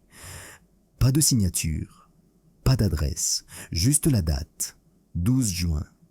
Poirot murmura « Voilà, Le passé revient troubler le présent. Voici, Hastings, ce que je craignais. Il ne s'agit pas seulement de la lettre manquante. Il s'agit de quelque chose de bien plus profond, de quelque chose d'enfoui. Les yeux de mademoiselle Templeton se remplirent de bâilles de larmes. Le 12 juin, c'est la nuit où mon père est mort. Le silence qui suivit fut profond. Poirot, toujours sensible aux émotions, déposa délicatement la lettre sur la table et étudia son visage. « Mademoiselle, vous devez me raconter tout ce dont vous vous souvenez de cette soirée. » Il hésita. « Il n'y a pas grand-chose à dire. Père était de bonne humeur ce soir-là. Nous avions des invités, Lady Ashcombe, Monsieur Hollingsworth et le docteur Lytton. Après le dîner, il s'est retiré dans son bureau pour écrire quelques lettres. Je me suis couché tôt. Le lendemain matin, on l'a retrouvé mort dans son fauteuil. Les médecins ont dit que c'était son cœur. » Poirot hocha lentement la tête. « Oui, le cœur. » Comme c'est pratique, n'est-ce pas, quand la cause du décès correspond si parfaitement aux attentes. Les yeux de mademoiselle Templeton s'écarquillèrent. « Tu penses donc que ce n'était pas naturel ?» Poirot ne dit rien, se contentant de pencher la tête et de l'observer attentivement. « Dites-moi, mademoiselle, votre père a-t-il reçu une correspondance inhabituelle avant sa mort ?» Je n'en suis pas sûr. Il était discret sur ses affaires. Mais, maintenant que vous me le demandez, je me souviens d'une dispute entre mon père et Lady Ashcombe. Curieusement, c'était à propos d'une lettre. Elle insistait pour qu'il lui rende quelque chose qui ne lui appartenait pas. Je l'ai entendu prononcer exactement ces mots. Le regard de Poirot s'aiguisa. « Ah, cette Lady Ashcombe, elle ne perd pas de temps. Et cette bagarre, quand a-t-elle eu lieu ?» 2 jours avant sa mort. Poirot échangea un rapide regard avec moi, puis dit à voix basse « Merci, mademoiselle. Vous m'avez été d'une grande aide. Pour l'instant, reposez-vous. Vous avez fait votre devoir. » Après son départ, Poirot se laissa aller dans son fauteuil, les doigts croisés sous son menton. « Tu vois, Hastings, le schéma commence à se dessiner. La lettre disparue aujourd'hui n'est que l'écho d'une lettre disparue depuis longtemps. Les acteurs sont les mêmes. Les enjeux sont peut-être encore plus importants. » « Mais vous ne voulez sûrement pas dire que Lady Ashcombe... » Poirot leva la main. « Non, non, Hastings, je n'accuse personne, pas encore. Mais écoutez bien, cette deuxième lettre a été laissée sous la porte. Elle implique un accès à l'aile privée. Par conséquent, celui qui l'écrit doit être dans la maison. Quelqu'un veut contrarier Miss Templeton, peut-être lui briser le moral. » Il se leva et commença à marcher, d'un pas précis et mesuré. Mais pourquoi maintenant? Pourquoi après tant d'années? Avant que je puisse répondre, un vacarme soudain résonna dans le couloir. Des pas, des éclats de voix, puis un bruit de verre brisé. Nous nous précipitâmes dehors et trouvâmes l'inspecteur Graves dans le salon, debout parmi les tessons d'une carafe brisée.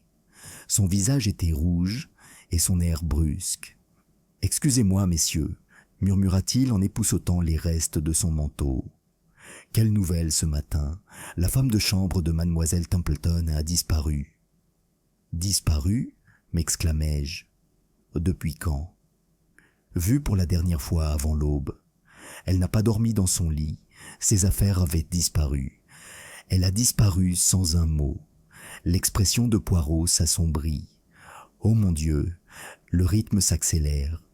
D'abord une lettre, puis une autre, et maintenant une disparition.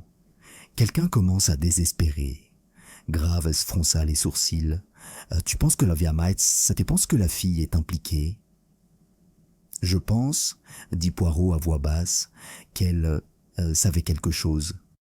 Peut-être trop. » Il se dirigea vers la cheminée et regarda un ensemble de photographies encadrées, l'une de sœur Reuben Templeton serrant la main d'un jeune homme en uniforme de marine. Poirot la désigna du doigt. « Qui est-ce » Graves regarda par-dessus son épaule. « C'est le capitaine Lawrence Vail. Il était le partenaire de Templeton lors d'une expédition en Amérique du Sud. Il a disparu après la mort de Templeton. Personne n'a plus jamais eu de ses nouvelles. » La voix de Poirot était douce, mais précise. A-t-il disparu ou s'est-il enfui? L'inspecteur haussa les épaules. Ça dépend comment on voit les choses. Certains disent qu'il y avait des irrégularités dans les comptes. Poirot se retourna, les yeux brillants. Des irrégularités, oui. Argent, réputation, un partenariat brisé et une lettre qui n'aurait jamais dû exister.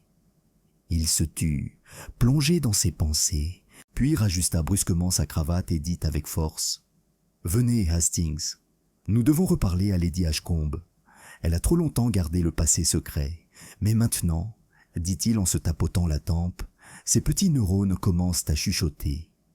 Alors que nous le suivions dans le couloir, j'ai senti ce murmure aussi. Le sentiment que le brouillard extérieur s'était infiltré dans la maison elle-même, voilant ses pièces, ses souvenirs, sa culpabilité. La lettre manquante n'était plus un simple vol, c'était un fantôme du passé, son ombre projetée sur chaque âme d'Ashcombe Manor. Chapitre 9. Les secrets sous le manoir. Le brouillard s'était épaissi dans l'après-midi, formant des volutes de fumée pâle autour des pignons et des cheminées du manoir d'Ashcombe. Il étouffait tous les sons, le tintement des tasses de thé, l'écho des pas, et même le cri lointain d'un oiseau semblait englouti par l'air immobile. À l'intérieur, cependant, la tension crépitait invisiblement, comme un courant d'air avant l'orage. Poirot et moi fûmes reconduits au salon, où Lady Ashcombe nous attendait. Elle était assise près de la fenêtre, vêtue d'une robe de soie bleu marine profond. Ses perles brillaient faiblement dans la lumière grise. Elle ressemblait à une matriarche absolue, fière, sûre d'elle. Et pourtant, sous ce raffinement, on percevait le léger tremblement d'une femme qui vit dans la peur de quelque chose qu'elle ne maîtrise pas entièrement. « Monsieur Poirot », la salua-t-il d'une voix ferme mais froide. « L'inspecteur Graves m'informe qu'il souhaite reprendre la parole. Je dois admettre que votre persévérance est impressionnante, même si elle est un peu fatigante. » Poirot inclina poliment la tête. « Madame, je suis désolé de vous interrompre à nouveau, mais vous me pardonnerez. Quand la vérité est cachée, il faut frapper à la même porte jusqu'à ce qu'elle soit ouverte. » Il sourit légèrement. « Quelle belle métaphore! Et à quelle porte crois-tu frapper maintenant ?» Les yeux de Poirot brillèrent. « Celle qui menait au 12 juin, la nuit où Sir Reuben Templeton est mort. » Ses mains se figèrent autour de sa tasse de thé. L'espace d'un instant, le masque s'estompa, juste assez pour laisser apparaître une pointe de malaise. Puis elle se reprit. Je ne vois pas comment cette terrible nuit pourrait avoir le moindre rapport avec cette absurde histoire de lettres volées. « Ah, mais c'est là que nous divergeons, madame, » dit doucement Poirot. « Voyez-vous, je ne pense pas que ce soit deux choses distinctes. L'affaire de la lettre disparue, c'est le fantôme de cette nuit qui est revenu errer parmi les vivants. » Lady Ashcombe eut un léger rire. « Vous, les détectives, vous adorez les fantômes. » Poirot ne sourit pas. « Dites-moi, Lady Ashcombe, vous êtes-vous disputée avec Sir Reuben au sujet d'une lettre peu avant sa mort ?» La tasse en porcelaine tinta doucement lorsqu'elle la reposa. « Je vois que mademoiselle Templeton a parlé à tort et à travers. »« Il a simplement dit la vérité, » dit Poirot d'un ton doux. « Il a exigé une lettre, que Sir Reuben a refusé de lui renvoyer. Puis-je vous demander pourquoi ?» Son regard se durcit, parce qu'elle ne lui appartenait pas. C'était une lettre personnelle, adressée à moi, et de nature privée. Je lui faisais confiance pour la détruire. Il a choisi de la garder comme moyen de pression. « Un effet de levier ?» répéta Hastings. Lady Ashcombe soupira et se leva de sa chaise. Sir Reuben était un homme influent et très appétitif. Il avait des informations sur tout le monde. Cette lettre m'a été écrite il y a de nombreuses années par quelqu'un d'indiscret. Si elle était tombée entre de mauvaises mains, elle aurait causé un préjudice irréparable. « Par dommage irréparable ?» demanda Poirot à voix basse. « Voulez-vous dire à votre réputation ou à celle de quelqu'un d'autre ?» Elle hésita, puis se tourna brusquement vers la fenêtre. Les deux. Poirot laissa le silence s'éterniser. Et qu'est-il arrivé à cette lettre? Je ne sais pas, dit-il sèchement. Quand il est des morts, j'ai cherché partout. Le bureau, le coffre-fort, les tiroirs. Tout avait disparu. Elles ont disparu, répéta Poirot. Ah oui. Et maintenant, des décennies plus tard, les lettres commencent à réapparaître. La même écriture, le même parfum de lavande. Ne trouvez-vous pas cela curieux, madame? Elle se tourna vers lui, son sang-froid s'évanouissant. Suggérez-vous que quelqu'un l'a trouvé? Qu'il s'en sert pour me faire chanter? Je ne suggère rien, répondit Poirot en s'inclinant légèrement. Je constate simplement. Le schéma du crime est symétrique. Un cercle qui commence à se refermer. À ce moment-là, l'inspecteur Graves entra, les bottes couvertes de boue à cause du jardin. « Excusez-moi, monsieur, mais nous avons trouvé quelque chose, près des écuries. » Poirot haussa les sourcils. « Ah, le brouillard commence à se dissiper. » La découverte consistait en une petite boîte en bois, à moitié enfouie sous un rhododendron près des écuries. À l'intérieur, enveloppé dans une toile cirée, se trouvaient plusieurs vieux papiers, jaunis et cassants par le temps. Grave ouvrit soigneusement le paquet sur son bureau. On dirait de la correspondance. Tout est adressé à Sir Ruben Templeton, des affaires surtout, sauf celle-ci. Il brandit une feuille de papier pliée, scellée d'un cachet de cire brisé. Poirot se pencha en avant, le visage tendu. « Le même parfum de lavande, » murmura-t-il, « et la même écriture que les lettres anonymes. » Il examina le papier, scrutant chaque ligne du regard. Soudain, son regard s'aiguisa. « Mon Dieu, qu'est-ce que c'est ?» demandai-je. « Ce n'est pas une lettre d'amour, Hastings. C'est une confession. » Il l'a laissée sur le bureau pour que nous puissions le voir. L'écriture était élégante, légèrement tremblante avec le temps. Je ne supporte plus la culpabilité. Ce que nous avons fait cette nuit-là était impardonnable. Si la vérité éclate, elle nous détruira tous les deux. J'ai scellé les preuves dans le tiroir secret du bureau. Que Dieu nous pardonne. Il n'y avait ni nom, ni signature. Mais dans un coin, à peine imprimé, se trouvaient les initiales .LV. « Capitaine Lawrence Vale », murmurai-je. Les yeux de Poirot brillèrent d'une précision justifiée. « Exactement, mon ami. Le partenaire qui a disparu après la mort de Sir Ruben. Mais voyez ici, on l'a fait cette nuit-là. 2 coupables, Hastings, pas un, et les preuves, cachées dans le bureau. » Graves émit un sifflement aigu. « On va le chercher tout de suite. » Poirot leva la main. « Non, permettez-moi. Le tiroir ne cédera pas à la force brute. Il faut de la délicatesse. » De retour dans l'ancien bureau de Sir Ruben, l'air était lourd de souvenirs et de culpabilité. Les lourds rideaux, la faible odeur de fumée de pipe, les rangées de registres, tout était inchangé, préservé tel un mausolée pour un homme mort trop tôt, ou peut-être trop opportunément. Poirot se déplaçait lentement dans la pièce, effleurant du bout des doigts le bureau, l'horloge, les livres. « Hastings, » murmura-t-il, « un homme cache toujours ce qui lui est le plus précieux, là où il pense que les autres ne regarderont pas, mais où lui-même peut souvent le voir. » Il s'arrêta devant le bureau. « Regarde, mon ami, 3 tiroirs, oui, mais celui de droite est un peu plus court que les autres. Pourquoi ?» demandai-je. Je fronçai les sourcils. « Défaut de fabrication ?» Poirot sourit légèrement. « Ou un dessin caché ?» Il appuya sur le panneau latéral jusqu'à entendre un léger clic. Un étroit faux compartiment s'ouvrit, contenant une enveloppe, scellée et en bon état. Le sceau était le même qu'auparavant, les armoiries des Templeton, à peine imprimées à la cire rouge. La main de Poirot le survola un instant, comme pour peser le pour et le contre de ce qu'il s'apprêtait à faire. Puis, il brisa le sceau. À l'intérieur se trouvait une courte lettre, écrite d'une écriture que je reconnaissais maintenant, celle du capitaine Vale. Je ne peux pas laisser Reuben révéler ce que nous avons fait. Il a les papiers, certes, mais j'ai les preuves qui le ruineront. Quand il lira ceci, il comprendra. La fin est proche, et elle doit lui sembler naturelle. Le visage de Poirot était indéchiffrable. Voilà, Hastings. La mort de Sir Reuben Templeton n'était pas l'œuvre du destin, c'était l'œuvre de l'homme. Alors Val l'a tué ?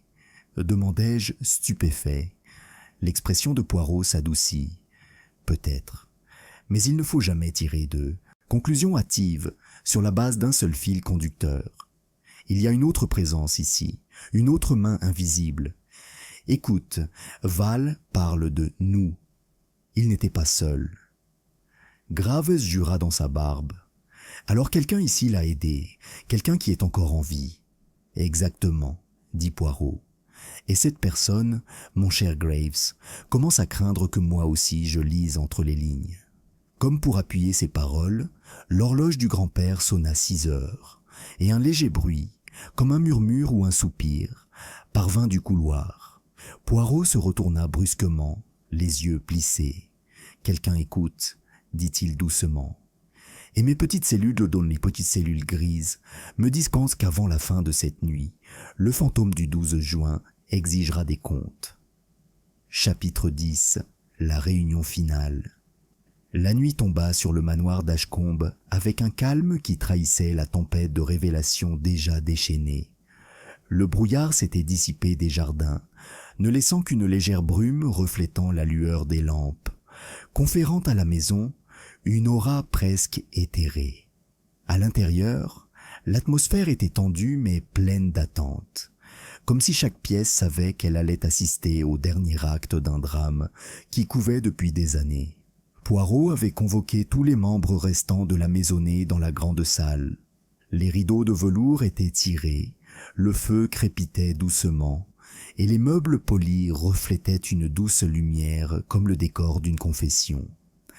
Hastings et l'inspecteur Graves étaient déjà là, discrètement postés près des portes.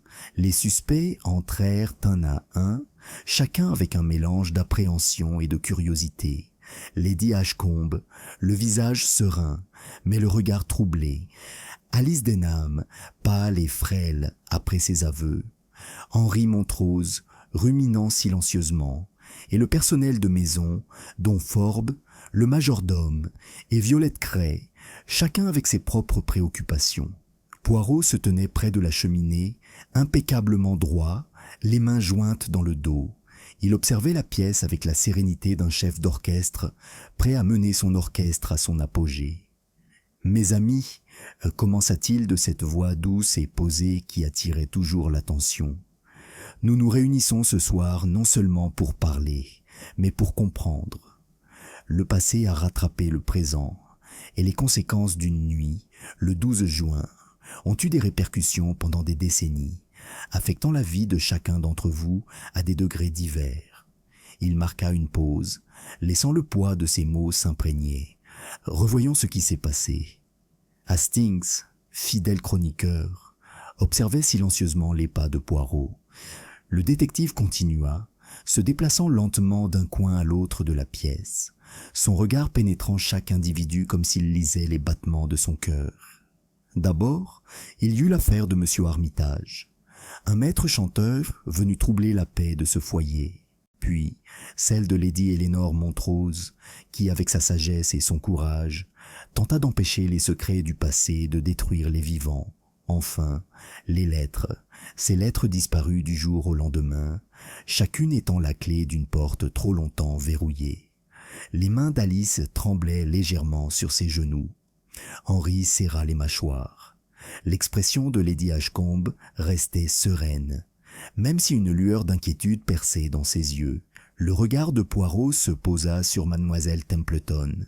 « Mademoiselle, la deuxième lettre, découverte ce matin, en révélait plus que son auteur ne le pensait. Ce n'était pas un simple avertissement, c'était un message historique, évoquant des actes commis il y a longtemps, et qui ont encore des conséquences aujourd'hui. » Il se tourna vers l'inspecteur Graves. « Eh oui, les lettres du capitaine Lawrence Vale, cachées dans le bureau, confirme ce que nous soupçonnions depuis longtemps. La mort de Sir Reuben Templeton n'était pas un accident. C'était un acte calculé, destiné à protéger des secrets qui pouvaient ruiner des réputations et des vies. Graves se tortilla, mal à l'aise. Alors quelqu'un ici connaissait les intentions de Val, quelqu'un l'a aidé. Poirot hocha lentement la tête. Exactement. Et maintenant, mes amis, nous en arrivons au cœur du problème.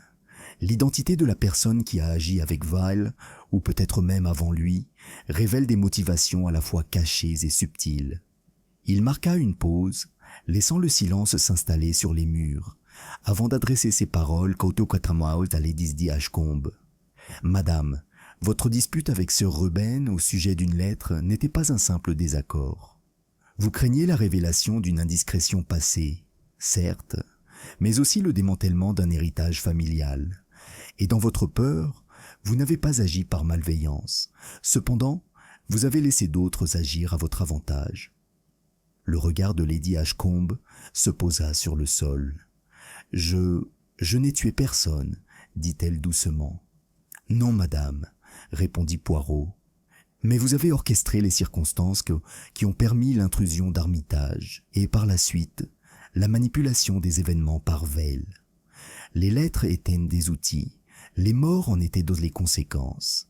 Et la peur qu'elles ont suscitée, cela, madame, est tout à fait humain. » Le regard de Poirot se posa alors sur Henri Montrose. « Monsieur, les révélations l'ont effrayé, certes, mais il a agi honorablement. Sa visite dans la chambre de mademoiselle Denham était un piètre alibi, certes, mais motivé par l'amour et l'attention, plutôt que par la ruse. Il n'est pas coupable des crimes eux-mêmes, seulement des vulnérabilités inhérentes à la condition humaine. » Henri expira brusquement, le soulagement se mêlant à la tension persistante. Le regard de Poirot se posa sur Alice Denham. « Mademoiselle, vous êtes jeune, et votre courage est admirable, mais vos actions étaient guidées par la peur d'être exposée et le désir de sécurité. Vous avez fourni les lettres à Armitage, certes, mais en réalité, il a été l'artisan de sa propre mort. La confrontation de Lady Eleanor, sa panique, le tragique accident qui a suivi, tout est lié. » Les lèvres d'Alice tremblaient. « Je comprends. » Poirot se tourna enfin vers la famille réunie. « Et maintenant, parlons du capitaine Vale, absent, mais pas oublié. Il a orchestré la mort de Sir Reuben, certes, mais il s'est appuyé sur l'ignorance et la peur des autres pour brouiller les pistes. Les lettres, la disparition, la manipulation des événements. Son plan était de faire passer les morts pour naturels et les lettres pour inoffensives. Un léger halètement parcourut la pièce. Cependant, poursuivit Poirot, il y a un dernier élément. Un détail si subtil que même les observateurs les plus perspicaces pourraient le manquer. La boucle d'oreille en perles retrouvée près du corps de Lady Eleanor. Sa présence, bien qu'apparemment accidentelle, révélait une intention. L'auteur de sa mort était mu par la panique, certes, mais aussi par la proximité. C'est le facteur humain, et non le facteur mécanique, qui trahit chaque crime. L'inspecteur Graves fronça les sourcils. « Vous voulez dire quelqu'un de proche ?» Les yeux de Poirot brillèrent. « Exactement, mon ami. Quelqu'un dont le cœur était empêtré dans des questions d'amour, de peur et de loyauté. Et les preuves, une fois rassemblées, désignent clairement mademoiselle, la jeune femme qui craignait les conséquences de cette révélation, mais qui a agi impulsivement, non par malveillance, mais par désespoir. Les sanglots d'Alice emplissaient la pièce silencieuse, mais un léger soulagement se lisait dans ses yeux lorsqu'elle hocha la tête. « Oui, je l'ai suivi. Je voulais juste parler, m'excuser. Je ne voulais pas. » Poirot leva la main et le silence se fit dans la salle. L'intention est le défaut humain qui sépare le crime de l'innocence. Mais la loi, mon ami, doit trancher, et la vérité, enfin, éclate au grand jour. Il désigna la cheminée où les lettres et les papiers du bureau étaient soigneusement rangés. L'histoire, voyez-vous, ne peut être caché éternellement. Chaque acte, chaque secret laisse une trace. Et ces minuscules cellules grises, ah, comme elles éclairent même les chemins les plus complexes du comportement humain. La pièce était silencieuse, à l'exception du crépitement du feu. Même l'expression sereine de Lady Ashcombe sembla s'adoucir, comme si le poids d'années de dissimulation s'était un peu allégé. Poirot recula lentement et délibérément. Mes amis, ce soir, nous avons vu comment les conséquences de la peur, de l'ambition et de l'amour s'entremêlent. Mais la justice, tempérée par la compréhension, reste le principe directeur. Les responsables, certains par action, d'autres par inaction, devront rendre des comptes. Et ceux qui survivent, ceux qui ont survécu à l'ombre, peuvent désormais accéder à la lumière. Il regarda Hastings avec un léger sourire. Quant à mon propre reflet, je suis satisfait. Les petites cellules grises ont fait leur travail. La vérité, bien que tardive, a été rétablie.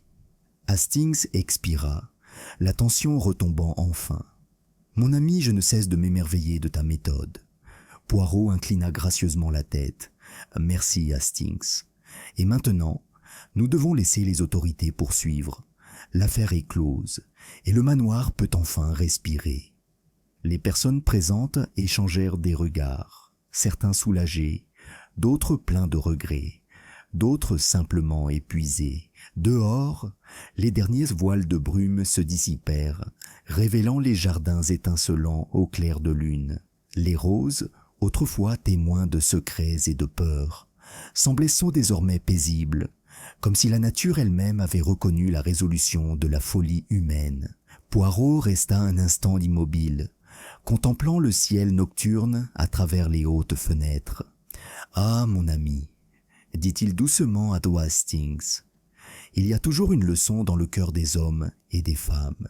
La peur, l'amour, l'ambition sont aussi constants que les étoiles, et pourtant, à la fin, la raison l'emporte. » Il se retourna et ajusta ses menottes avec sa précision habituelle. « Viens, Hastings, il fait nuit, et le manoir a déjà assez dormi sous le poids des secrets. Demain, la loi agira.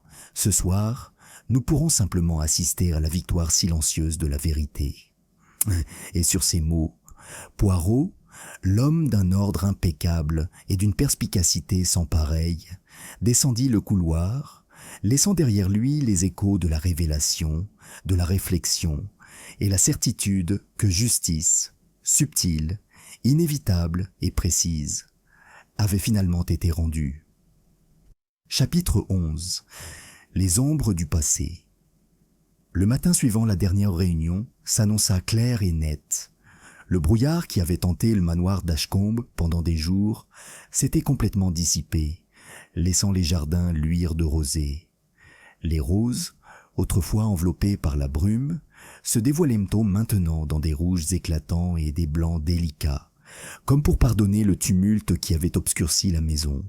Cependant, malgré le calme de la journée, l'atmosphère au manoir restait tendue, et les événements de la nuit précédente résonnaient encore dans les couloirs.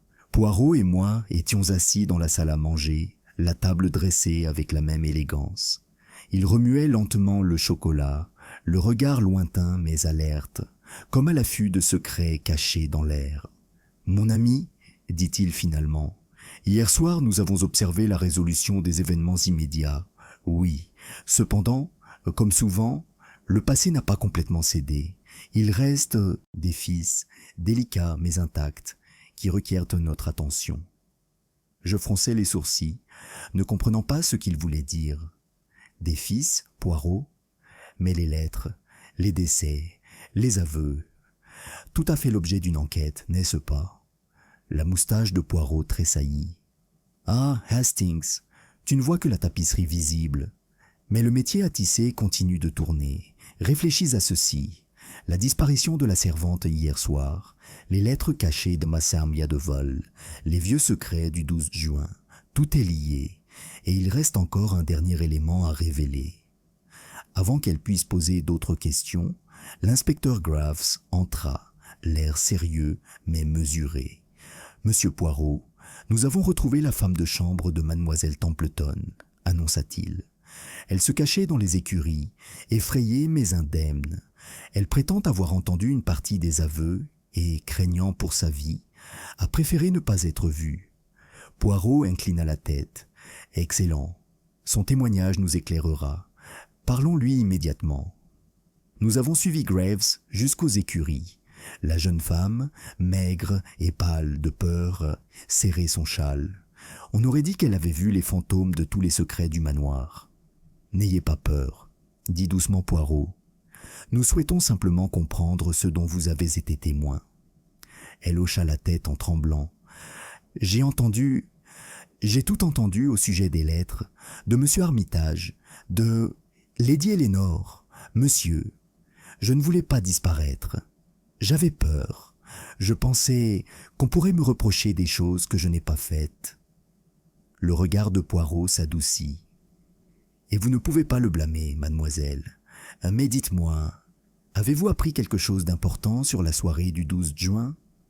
Son regard se posa sur moi. « J'ai entendu Lady Ashcombe parler des lettres du capitaine Vale. Elle a mentionné quelqu'un d'autre impliqué, quelqu'un qui vivait dans la maison. Elle n'a pas donné de nom, mais sa voix se brisa. Elle a dit que la vérité éclaterait un jour. » Les doigts de Poirot tapotèrent doucement sa canne. « Ah, il parle avec sagesse, mais pas entièrement. La seconde partie, Hastings, est l'élément final, le lien vivant entre le passé et le présent. Cet homme a agi avec prudence, mais l'erreur humaine est toujours présente. Et c'est précisément dans cette erreur que réside la vérité. » De retour au manoir, Poirot convoqua une nouvelle réunion, plus intime cette fois. Lady Ashcombe, Henry Montrose et Alice Denham étaient présentes et étaient présents, ainsi que Graves et la servante rétablie. Poirot commença d'une voix posée, exigeant votre attention. « Mes amis, les événements du 12 juin, la disparition des lettres, la mort de Sir Reuben et de Lady Eleanor, et la peur d'être découvert. Tout cela est lié par une toile complexe. Mais ces toiles ont des fils qui peuvent se briser et d'autres qui restent invisibles jusqu'à ce qu'on y regarde de plus près. » Il marchait lentement, son regard scrutant les visages devant lui. Examinons les faits connus. Sir Reuben Templeton est mort dans des circonstances hautement suspectes. Les lettres du capitaine Vale confirment son intention de dissimuler son secret. Lady Ashcombe, vous avez agi pour protéger votre réputation, mais vous avez involontairement ouvert la voie à d'autres. Mademoiselle Denham, vos actions étaient guidées par la peur. Et pourtant, il reste une personne dont le rôle a été subtil mais crucial, qui, sans malveillance, a laissé les événements se dérouler de telle manière que le présent ne pouvait être dissocié du passé. Alice frissonna, les mains serrées. Henry s'agita, mal à l'aise. Lady Ashcombe garda son calme, malgré une légère ride entre ses sourcils. Poirot s'arrêta et la fixa du regard. « Madame, il y a quelque chose que vous devez admettre. Vous saviez, bien sûr, que les lettres cachées par le capitaine Vale faisaient référence non seulement à votre réputation, mais aussi à celle d'autres personnes, absentes de la pièce la nuit du 12 juin. Vous avez agi avec prudence, certes, mais la prudence est inhérente à l'imperfection, et l'imperfection laisse des traces. » Lady Ashcombe prit une grande inspiration. « J'ai suivi vos instructions. Je n'ai jamais voulu vous faire de mal.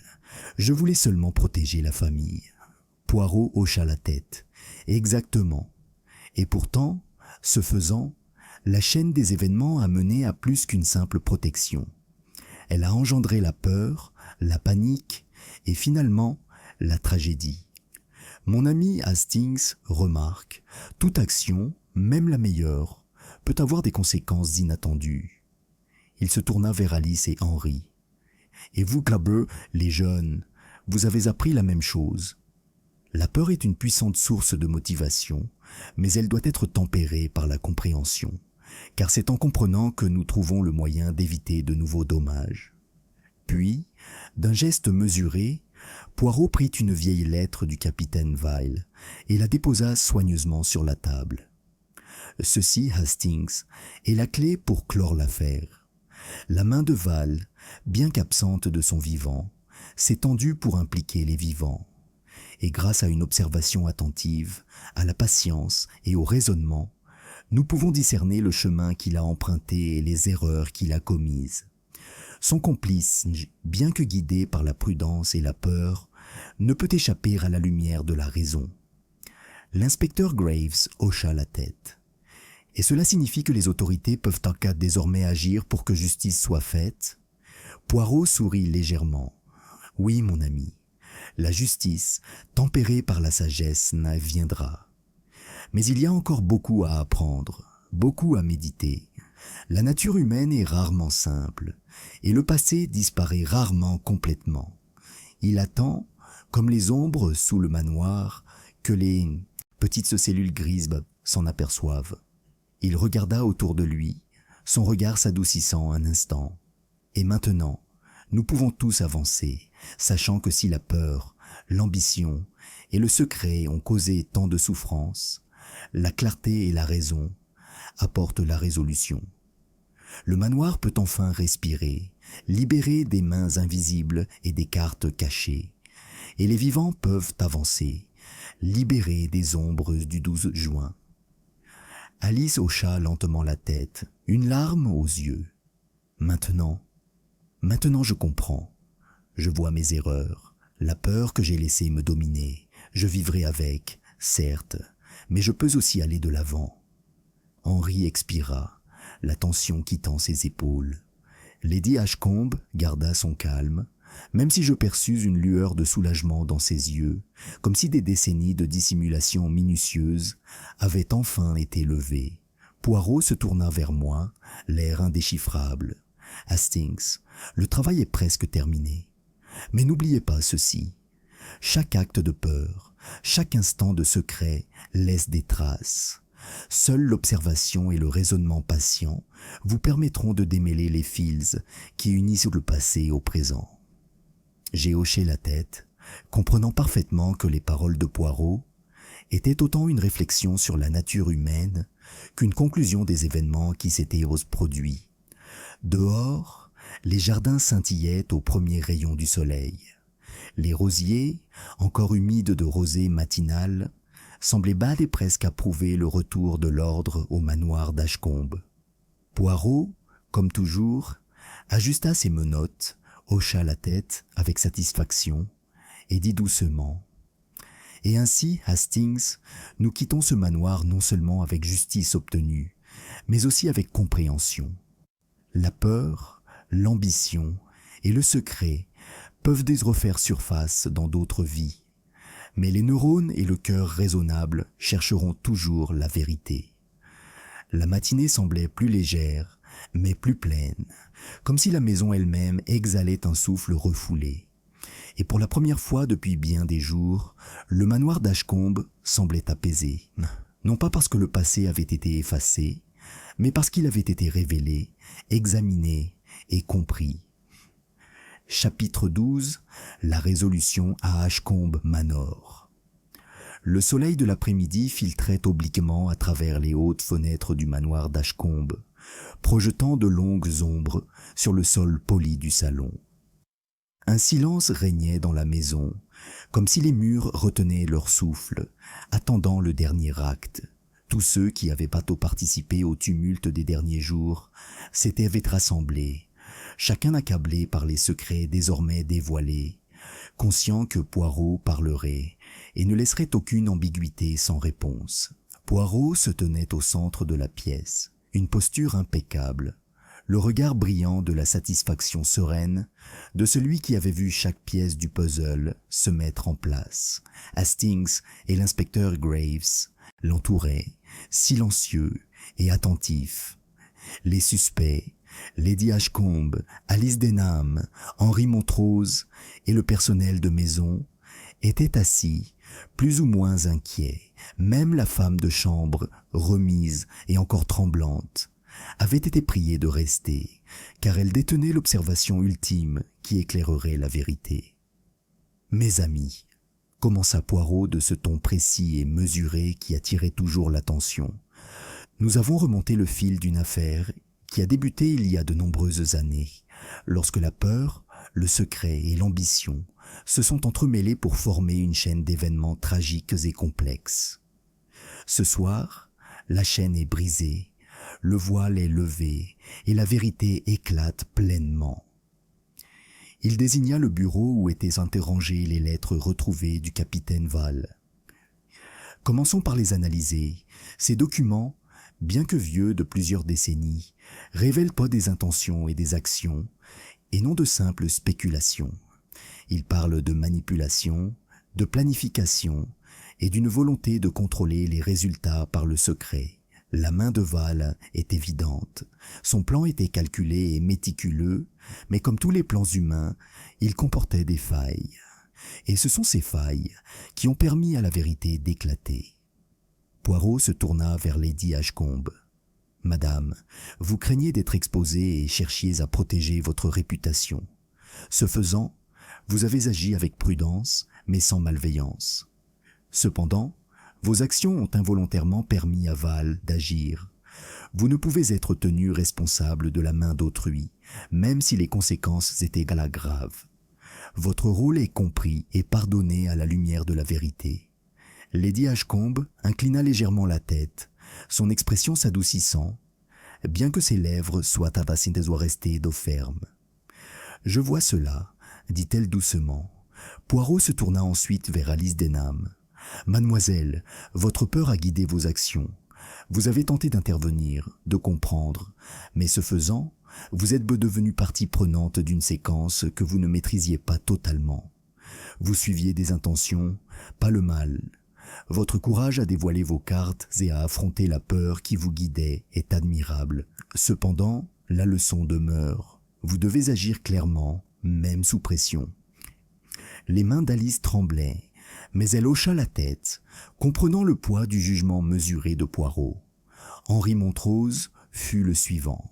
Le regard de Poirot s'attarda sur lui. « Monsieur, vous avez été entraîné dans ces circonstances par loyauté et par sollicitude, et non par mauvaises intentions. Votre présence et vos observations ont été cruciales pour révéler la vérité.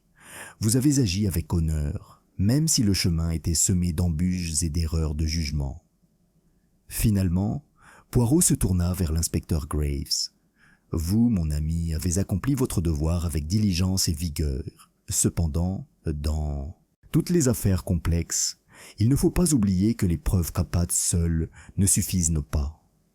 L'observation de la nature humaine, aussi subtile soit-elle, produit souvent les révélations les plus significatives. » Le silence retomba dans la salle, tous les regards rivés sur Poirot, qui se préparait à la révélation finale.